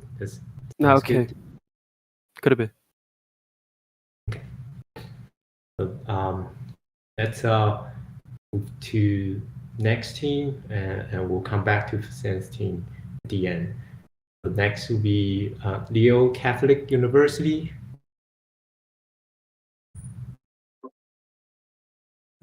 Can you hear me? Yes. Okay. Screen. Share my screen. So, can you see my screen now? I confirm that see your screen. Okay, perfect. So our principal federate, it's the technician robot. So here I show some demonstration about interaction actually also between our federate. Other federate that we have created in order to test the interaction. So it's a sample federate. So here actually we are running our federate. Here it's waiting for object. If he get a message from other federate in case of an emergency. So here, for example, we will run a sample robot. So it's, for example, a lunar robot.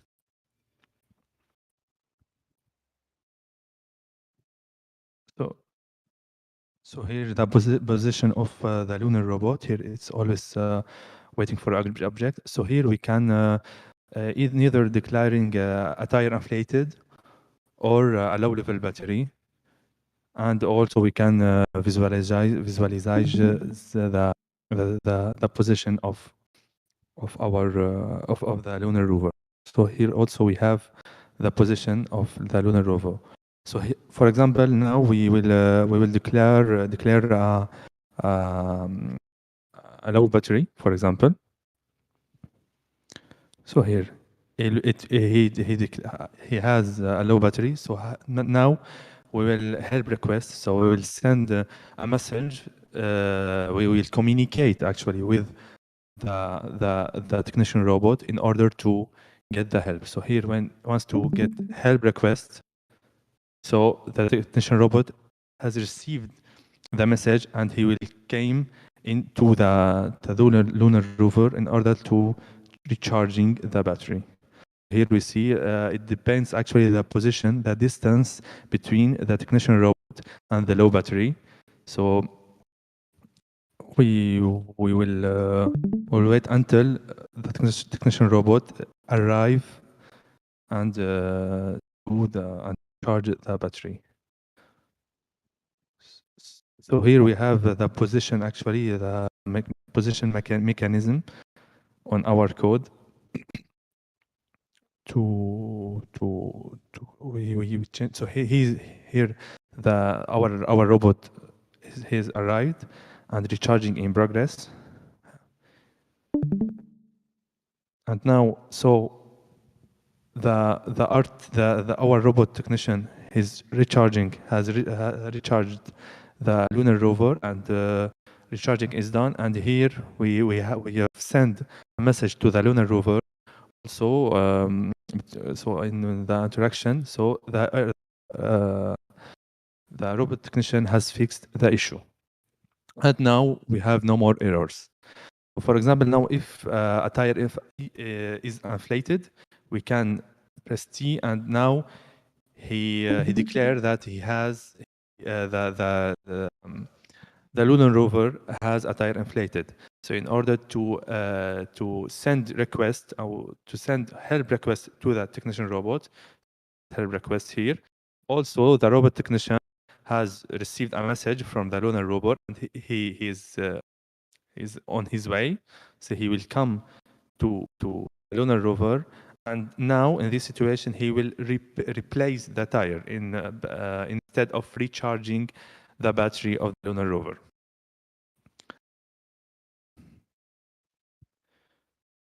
So we wait until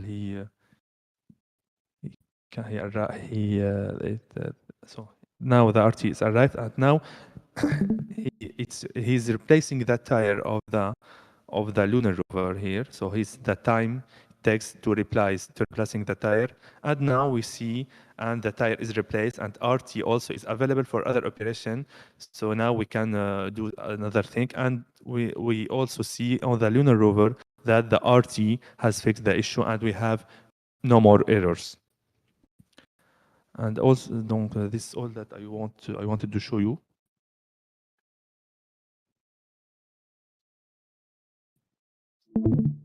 Thank you very much for listening. Thank you. It's excellent work. Now, I believe this is Leo Catholic University's first year. Is that right? Yeah, it's our first experience, and it's our first year in this project. That's very impressive. Thank Good you. job. Thank you very much. Next, we have one from Naval Academy, Bulgaria. Yes, we will share our screen now. 1 second. Okay.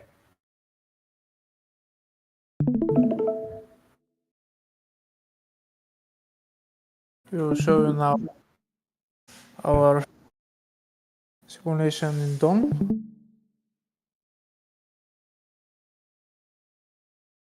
We start our federates.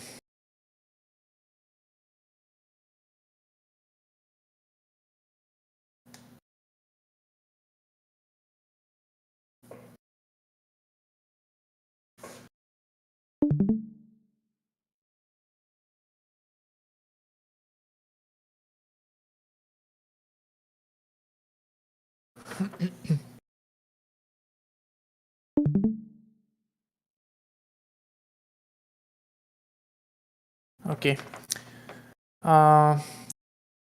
The build dome will act as a place where astronauts from the base will stay. The command center will house the logistical and operational activities of all missions. From there, both modules will be able to monitor the health signs of all crew members, the status of instruments, and the ability to remote control a particular module. Communication between the Earth and the biodome and the modules will also be carried out from the command center via dedicated satellite laser communication link. The radio communication tower is located 30 meters away from the biodome and the command center. In terms of safety interference of frequency signals, it allows communication via special placed satellites in orbit around the Moon and the Earth. The link is encrypted and difficult to detect by normal transmitters. The modules allow people to work in them and at the same time rest in environment protected from solar radiation. The mobile modules will do research in specially selected areas. They will move on special course.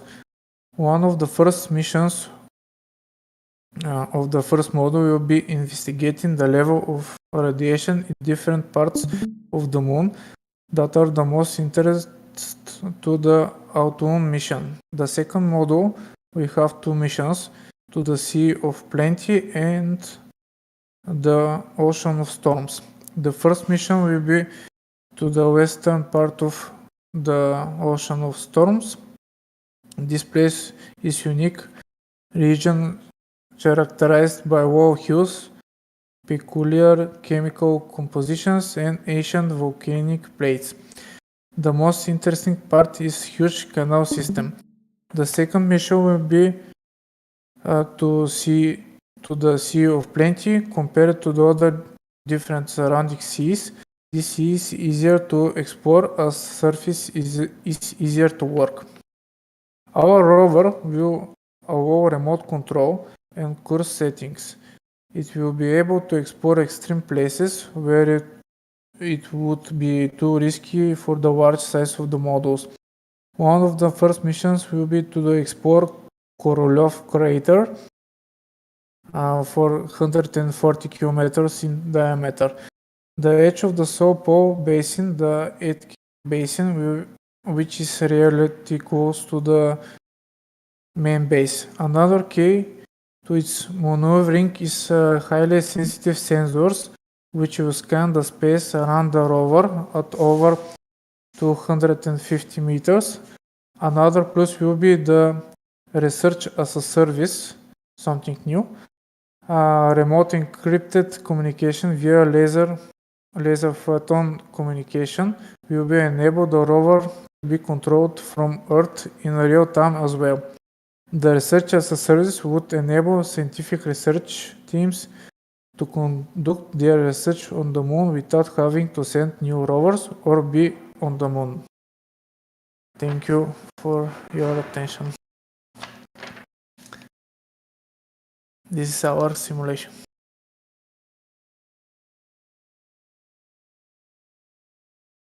Thank you. It's an excellent job. Next, go to University of Central Florida.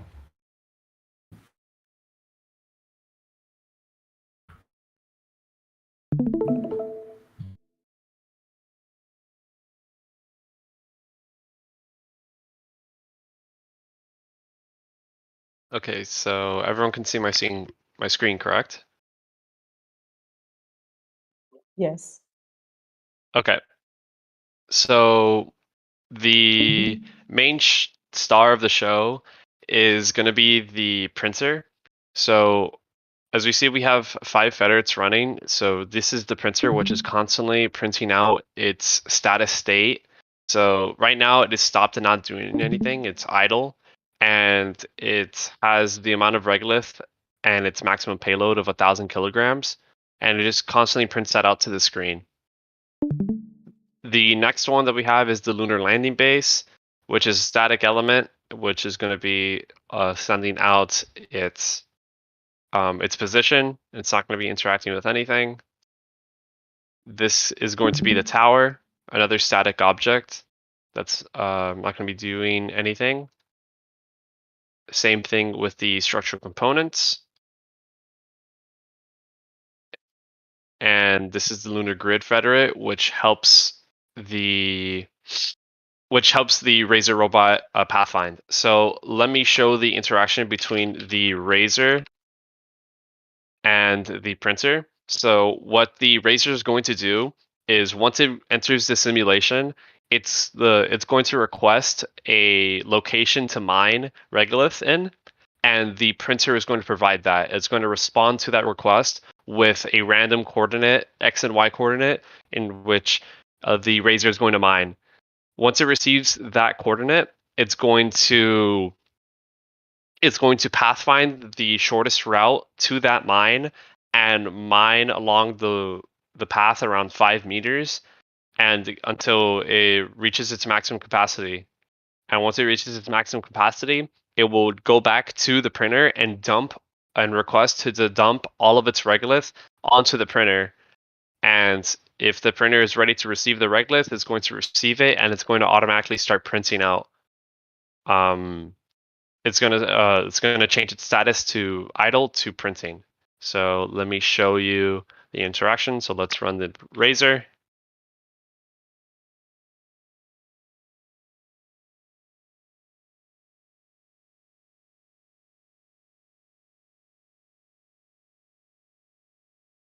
Oh, it's an error. Oh, I think it's because the fasten expansion base isn't advancing time, so it's causing an error, so I'm not able to connect. So for the fasten steam, could you please disconnect the expansion base, please? Yeah, it's connected. Sorry. No problem.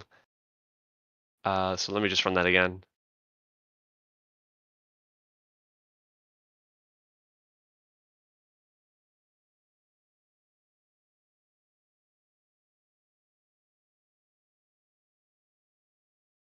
Okay. So once it first joins, it goes by pretty fast, so I'm going to walk through it.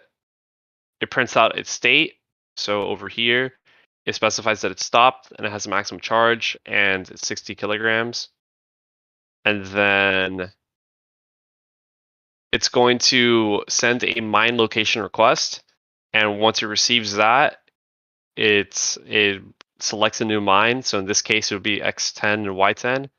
What it will do next is it would go change states to finding a mine to once the mine is selected, and then it would begin pathfinding. So the lunar grid, it would request the lunar grid federate for a path, and the lunar grid would give it a path, and this is the path that it decides to take. So right now it's at 2020, and it needs to go to 1010 to start mining. So it slowly makes its way from 18, 17, 17, 16, 16, just going adjacent along the way. And then once it reaches 10, now it reaches the mine, and then it starts to mine all the regolith in the mine. So it slowly makes its way across. It goes up to 10, 20, 30 kilograms, 40, all the way to 60. And once it reaches that, it moves back to the to the printer. So in this case, the printer would be at 2020, and it slowly pathways its way there. And once it dumps, it moves to the printer and dumps it all. And then once we go back to the printer, you could see that its state changed from idle to printing, and it's slowly printing out around 0.5 kilogram per second in the simulation. And it slowly prints out, and ideally it would all look like this in Dawn. Oh.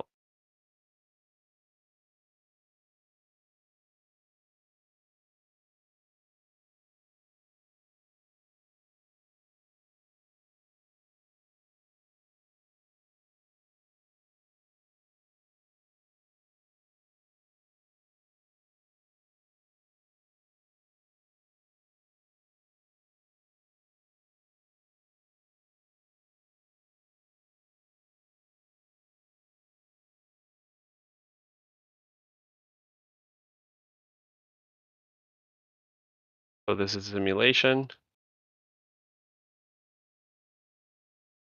And let's go to the lunar landing base and see our federates all together.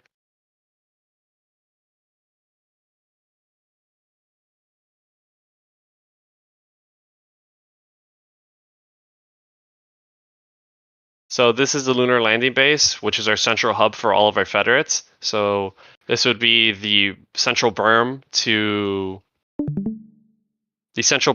so once the rocket lands, it doesn't cause any damage to any of the nearby structures and buildings. To the right, we have our berm stackable tower, which can serve as blocking debris and also install a place to install tools. For example, like the fastened sunflower gardens. I know you are collecting energy from the sun, so you could put those on top, install them on the top above the crater, so we can maximize the amount of sunlight that's hitting the solar panels. And down below, we have our 3D printer.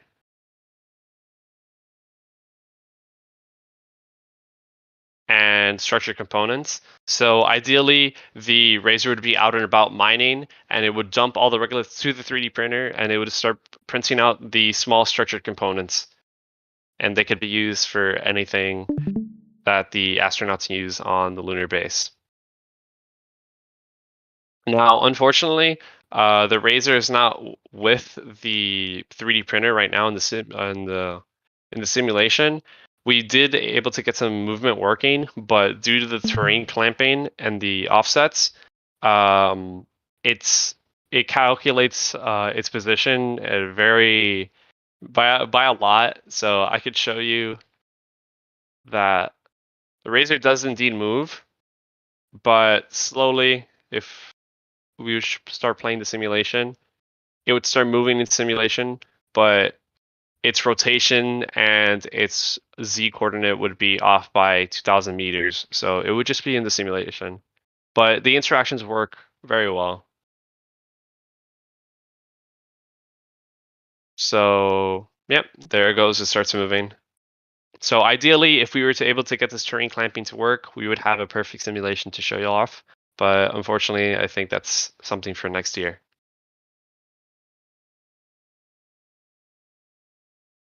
Well, this is all that we have. Thank you so much for listening. Thank you. And that's it for our demonstration. Thanks. It's an excellent job. Okay. Now let's so go back to facility.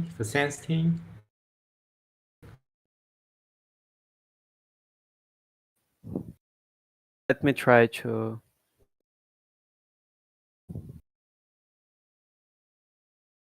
Let me try to screen. Okay.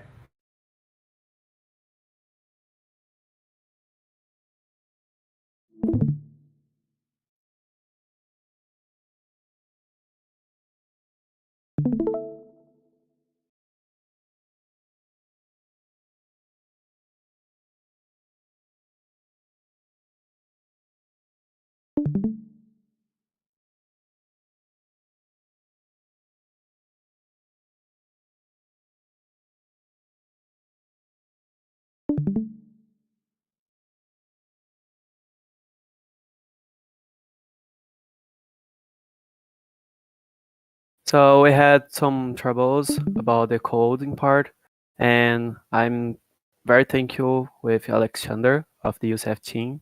He helped us so much, and we made it a programming without interactions. It's only to can communicate with the space master and the central HI. So on the log, it's only the updating. Let me see what is going on. Let me stop and restart again. Quick check. Anyone see the screen? It just loaded in for me. Let me try to.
I changed it to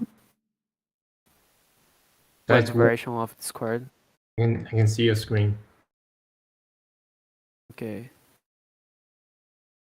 So we made just a code to can communicate with central API, so don't have any interactions. Let me see here.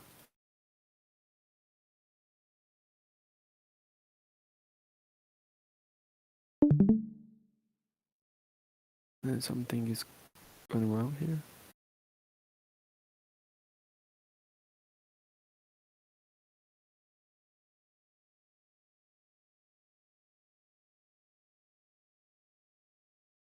Let me try to open the Dawn.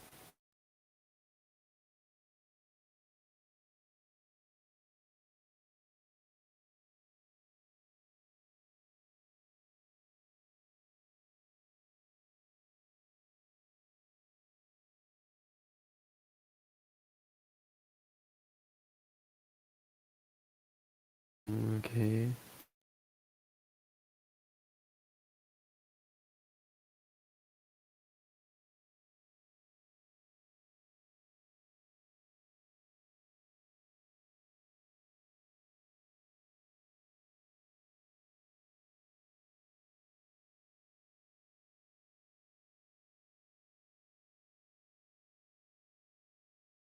Something got wrong here about our object of spatial base only appearing sunflower garden, but we have some trouble with textures in tone, so it's going like all red. I have let me try to.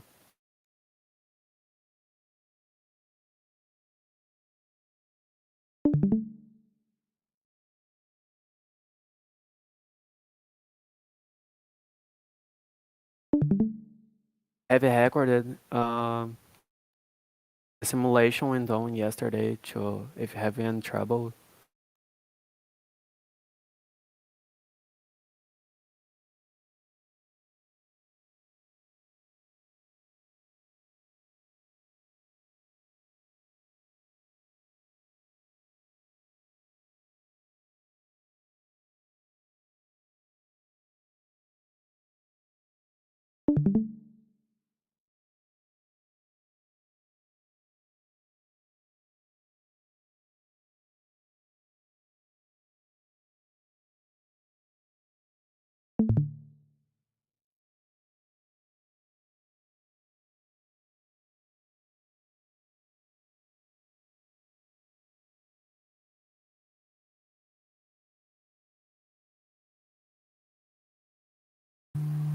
Mateus, do you want me to put in here? I'm trying to access, but I don't know if it's. Let me see here.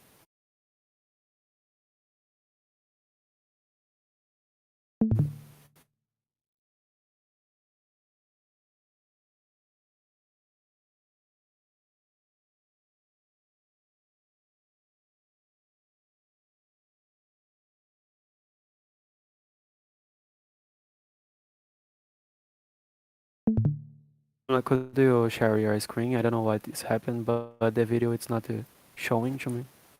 Okay, I'm going to show here. So that's here. Are you guys showing? Can see my screen? Yes. Okay, so I'm going to put in. Mateus is going to explain.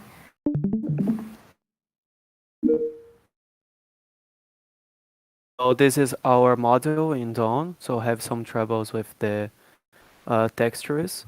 In the right is the sunflower, which take the energy of the sun, and the left is the expansion base, which the base has directional interaction with the gateway, and with the other versions that will be started throughout the lunar soil. Its main objective is to manage the exploration soil where it's installed, and also to monitor the expansion of the colony to study new areas. So, unfortunately, we could have this interaction with another federates, but this is our federation running down, and that is our presentation. Thank you. We have countered many challenges along the way, and you guys were able to resolve many of them. And of course, we'll continue work on this, and we can fix those issues, and next year we'll see the federation running in Dawn and moving on correctly. So look forward to that. Yes. To show you guys the interactions that we made about the B plan, it's what we show on the presentation. Mm-hmm.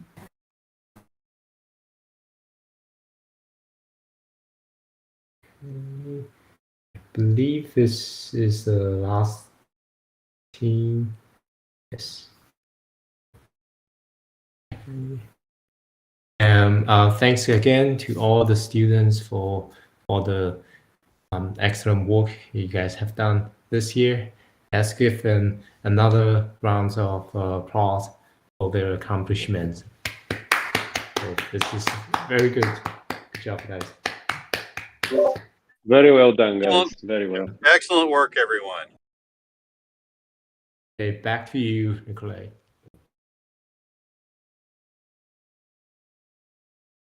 Yeah, definitely great work has done. Even I am impressed of the teams participating for the first time. How they started, how they learned a lot, how they tried, how they do some tests and finally achieved results. For the next year, I believe we should see the visualization of their work also in Dawn. It will be great to see it. And now we are going to the final section of the final event for this year. These are the recognition to the teams, all teams that participated in Smackdown 2022. And I give the floor to Kenneth Crash Conwin, who is the XCOM chair of SISO. Kenneth Crash, are you with us? Nikolai, unfortunately, Crash had to go. This is Patrick. Okay. So I just wanted to be sure that anyone from SISO is here. Yes. Can you please state the Sure. Let me just the share last wordings? I'll share my screen here. Let's get this up first. Okay. I'm working with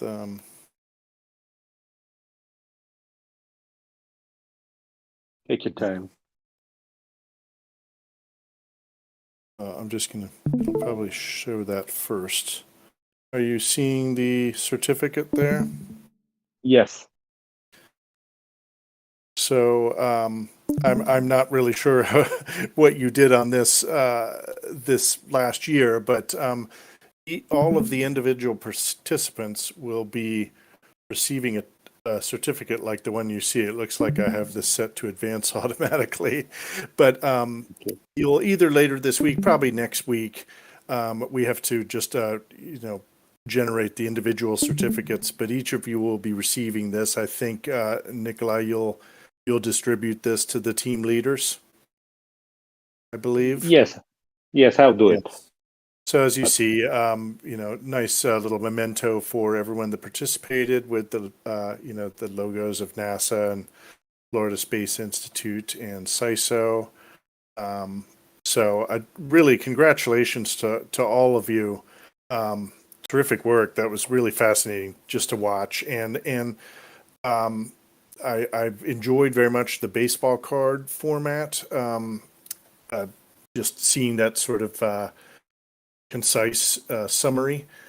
And then, thank you for going through the challenges and the lessons learned, because obviously this is pretty complicated stuff. And, really good perseverance on your parts to work through a lot of those challenges. I think Zuquan and you guys do an amazing job. I don't know how we can help, but we can certainly talk about if there's any way we can improve to make sure that the licenses and all those things, just to make it as easy as possible. And I'm not pretending to be able to come in and solve these problems, but SISO is certainly willing to help however we can. So really just want to say congratulations to all of you and thanks so much for participating. Thanks. I'll just go through these quickly. American University in Beirut, Dobrik School team from Bulgaria. Some of these obviously participated in different levels, and Nikolai, you can coordinate with folks as needed. The Fassens team from Brazil, Genoa team in Italy, Minas Alice team from France, Lille Catholic University team, Naval Academy team from Bulgaria, and of course the UCF team here in the USA. So I don't think I have anything else to say. Just thanks again for your participation. I really enjoyed the opportunity to learn how all of you approached this project and what you were able to produce. Really fantastic. And we look forward to continuing to support this through the years. So congratulations and thanks, and back to you, Nikolai. Thank you, Pat. Okay, so this certificate will be distributed electronically to team leaders. And then in the next days, as Patrick said, you have personal certificates for each of the team members. Continuing the Patrick's word, he said about he likes very much the baseball card. As far as I remember, that was an idea from Mike Conroy. If I'm not wrong, Mike, you can correct me. I think it goes back way further than that, but yeah, that's something we stole from the guys at JSC, like Zach and Zuquan. Okay. It wasn't clear for me. That's why I needed this qualification. But it's really you can show on one page everything as a concept, as an ideas for everybody to be clear. So we have the how to say we have the intention in the future in each next event to apply or to utilize different tools that can support our work and our project communication, our project recordings, etc., etc. So just to say that this year for the project management we utilized the Kanban tool. It also was recommended by Florida Space Institute and NASA. And it's very powerful tool for nice project and time management and for reporting the status of the results achieved. For next year, we are open for ideas from you guys, from all the teams, you to recommend some tools or practices or methodologies that we can implement in simulation Smackdown in order to make it to be more optimized, the way of work, the communication between teams, and all this stuff. So we are open to discuss it. Before going to the closing of this event, I'd like to ask some of the leadership guys to say a few words in the conclusion, your impressions of the performance of the teams. Maybe Mike, Zach. Well, this is Zach. I'd like to say I was very impressed. I think the teams did a great job of pulling things together. It's always a challenge with a short time frame and everything else that's going on for teams to pull all this information together and get it working. And I can never overemphasize how important it is to test. And I think for a lot of the students, that's maybe their first real exposure to a test and integration environment. And I think that they just did a great job. So I was very impressed with everybody's efforts. Yeah, this is Mike. I said earlier that what you are doing is not something that's easy. It's not something that is being done in many places. You're working with the tools that we use to go solve real hard, very, very hard, very, very complex problems. And the work that you're doing is changing how you and the teams that you interact with and the people around this project will solve problems in the future. And others that are probably a bit older in this call are using what you do to go forward and help change how the world solves problems like this and works on hard problems like this, but problems that we've got here on Earth, on the Moon, and Mars, in the space vicinities to all of those planets and everything else. So you're all doing a phenomenally powerful, phenomenally good, and phenomenally useful work, and I'm really proud and happy that you all let me be a part of it year after year. Thank you, Mike. Thank you, Zach. Is there anybody here that want to say few more words for the event, or we? Yes, I would like. Yeah. Yes, please. Hello, everyone. I'm Lívia Gregorin. I'm a professor at Facens from Brazil. I joined the team this year, invited by Andrea Braga. She's also here with us. Yeah, she was the main responsible for the team so far. And for me, it was a great experience. So I would like to thank you all for these moments. Thanks, Zuquan, for all the support. Also to all of you that allowed that see happens, Nikolai, Mike, Zach, Born, and the others. And particularly, thanks a lot to Alexander from UCF for your time helping us, for your patience. Thanks to Jefferson, especially, for his presence here at our Science Days event in Brazil this year. And finally, our gratitude to the old team members from Facens Brazil for the legacy. And thanks to each team member that I was glad to work with them this year. Thank you very much for this opportunity. It was amazing. Thank you, Livia. Thanks a lot. Well, guys, we're in the last minutes of our final event, as we call it, as usual each year. So I would suggest just to start thinking, not stopping thinking about how it was. Let's start thinking how it should be in 2023.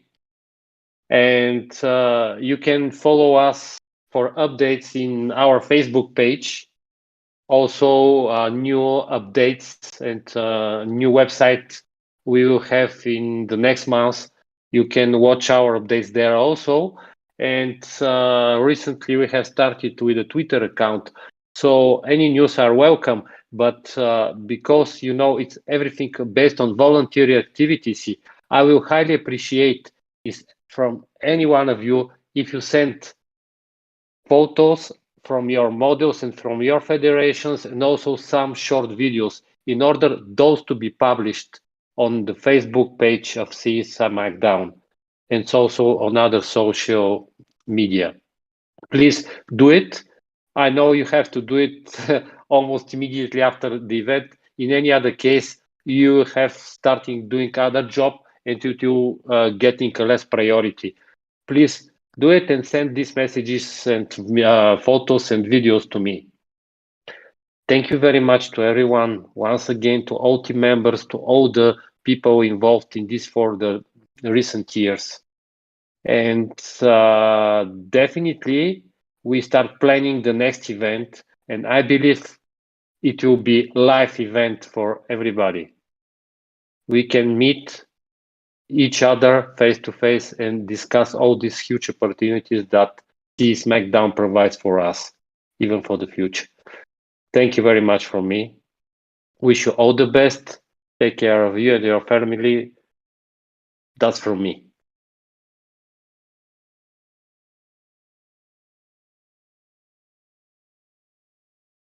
I think everybody should open their microphone and clap for the work that Nikolai and Zuquan did to go make all of this happen. We can't give smiles and thumbs up because we can't get that many voices in there, but we could certainly all unmute our microphones and clap for the work that these guys have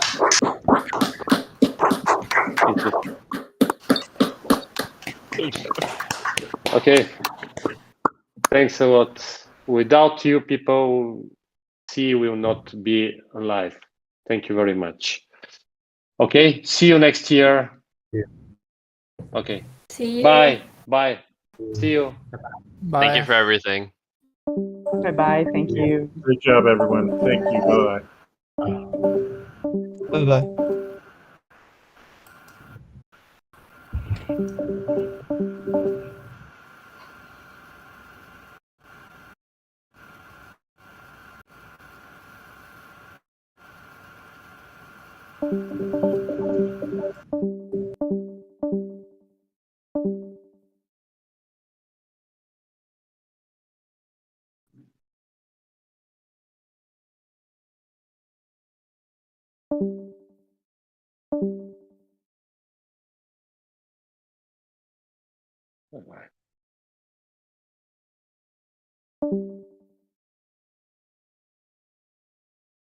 Bye-bye.